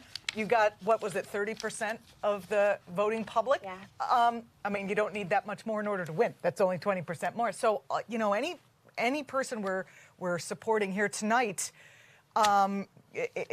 it's about forwarding this movement in addition to locking up those seats. So sorry for the plug about the money on your time, and I'll definitely give you the time. But I think she wants the money. She wants the money. You will take it. She wants the money. Talk about what's going on in your district. Do you think the folks are there enough people who are going to support things like Medicare for all, you know, the Green New Deal, the different things that progressives want? Yes, when I think Long Island, I don't think that. Well, listen, I will tell you, as you mentioned, you know, we ran for this seat in 2020, and I think that I'm very representative of Long Island. I'm a lifelong Long Islander. I'm a mom. I'm a community organizer, and we've been building in this district for years. And while you're partially right, in 2020, when I first ran, folks told me that I was crazy for running on Medicare for all, that a progressive could never win. Lo and behold, not only was I the first progressive to run, but also the first woman will be the first woman elected to the seat, which is both infuriating and exciting.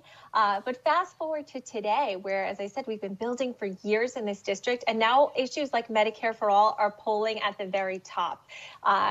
We have changed hearts and minds in this district, and we have done it by doing the hard work of reaching out to our community members, knocking on doors, holding teach-ins and rallies and protests. And I think we've been really successful with the education model that we have enacted here. And certainly we're reaping those rewards right now. So we're very, very excited for our primary in June and what that will mean for New Yorkers and the rest of this country, because I certainly know that healthcare is a human right and everybody deserves it and we need it. We live on an island here. I live on an island, so the climate crisis is coming for all of us. Like it or not, it is here, and it's only getting worse. So, this is an issue that I think can really unite us as a country. I know that we certainly have some folks that don't believe in the science, but it's very hard to counteract the negative effects of climate change that we're seeing in communities across this country. So we're hoping to build some bridges there and come together and make this district certainly a real model for climate resiliency. Well, I hope so, and I appreciate your time coming on the program today. Melanie, I'm sorry we're very short on time, but everyone please support Melanie Diargo at on New York 03, District 03, and we'll have to have you back on our programs, and we'll talk a little bit more. So thanks so much for coming on. I appreciate it. Thank you so much. Have a wonderful evening. You too. In addition to thanking my wonderful colleagues here, Juliana Forlano and Katie Halper and Brianna Joy Gray and Crystal Ball, who was with us earlier, I want to thank all of you who have stayed with us, who have watched even part of the live stream.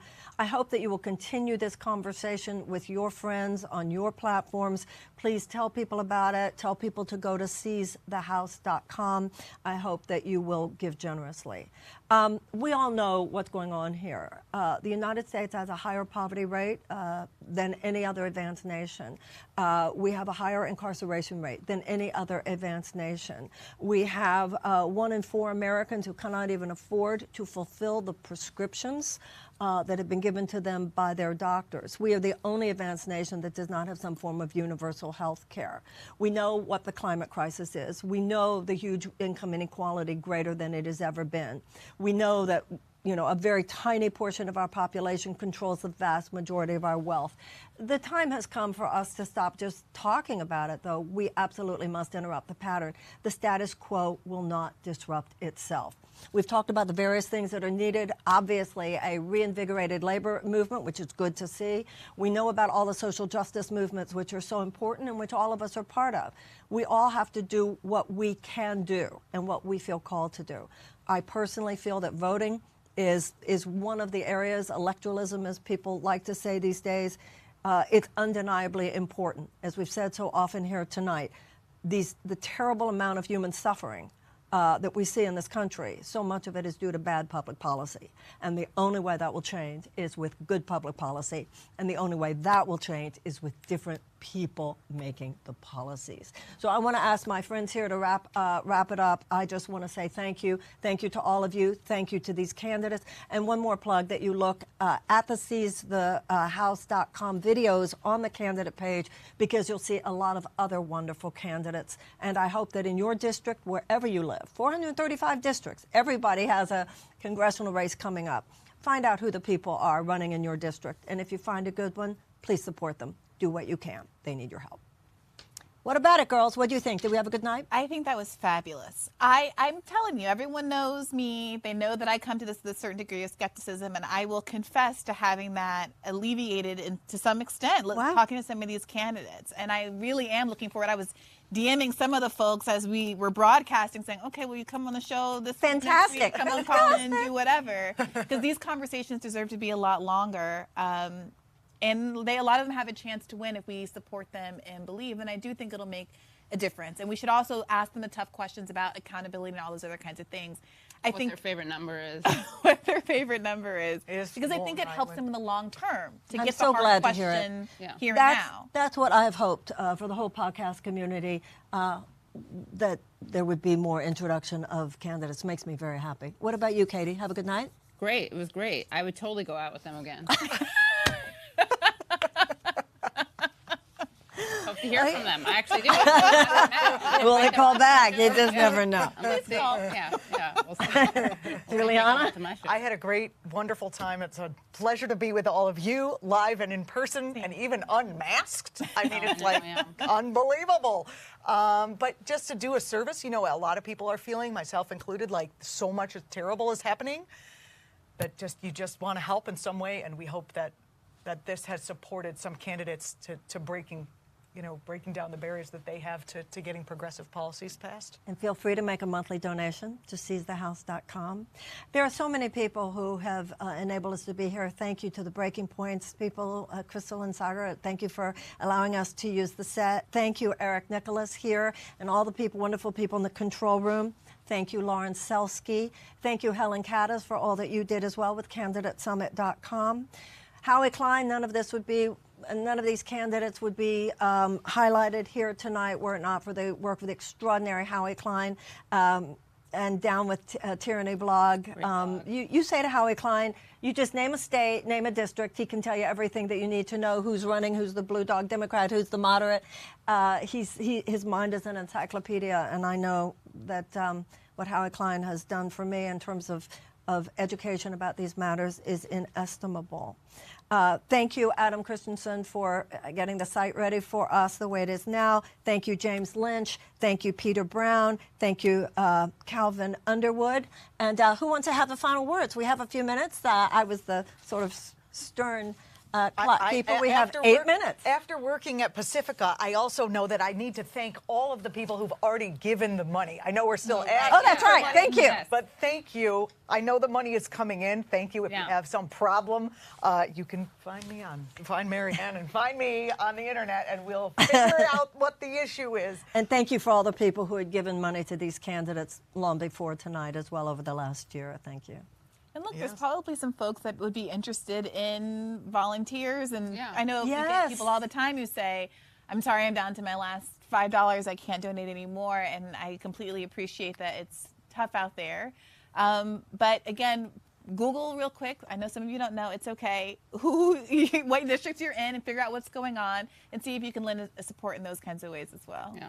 They need you, and if we get these people to Washington, they will do amazing things for all of us. It'll be a match made in heaven.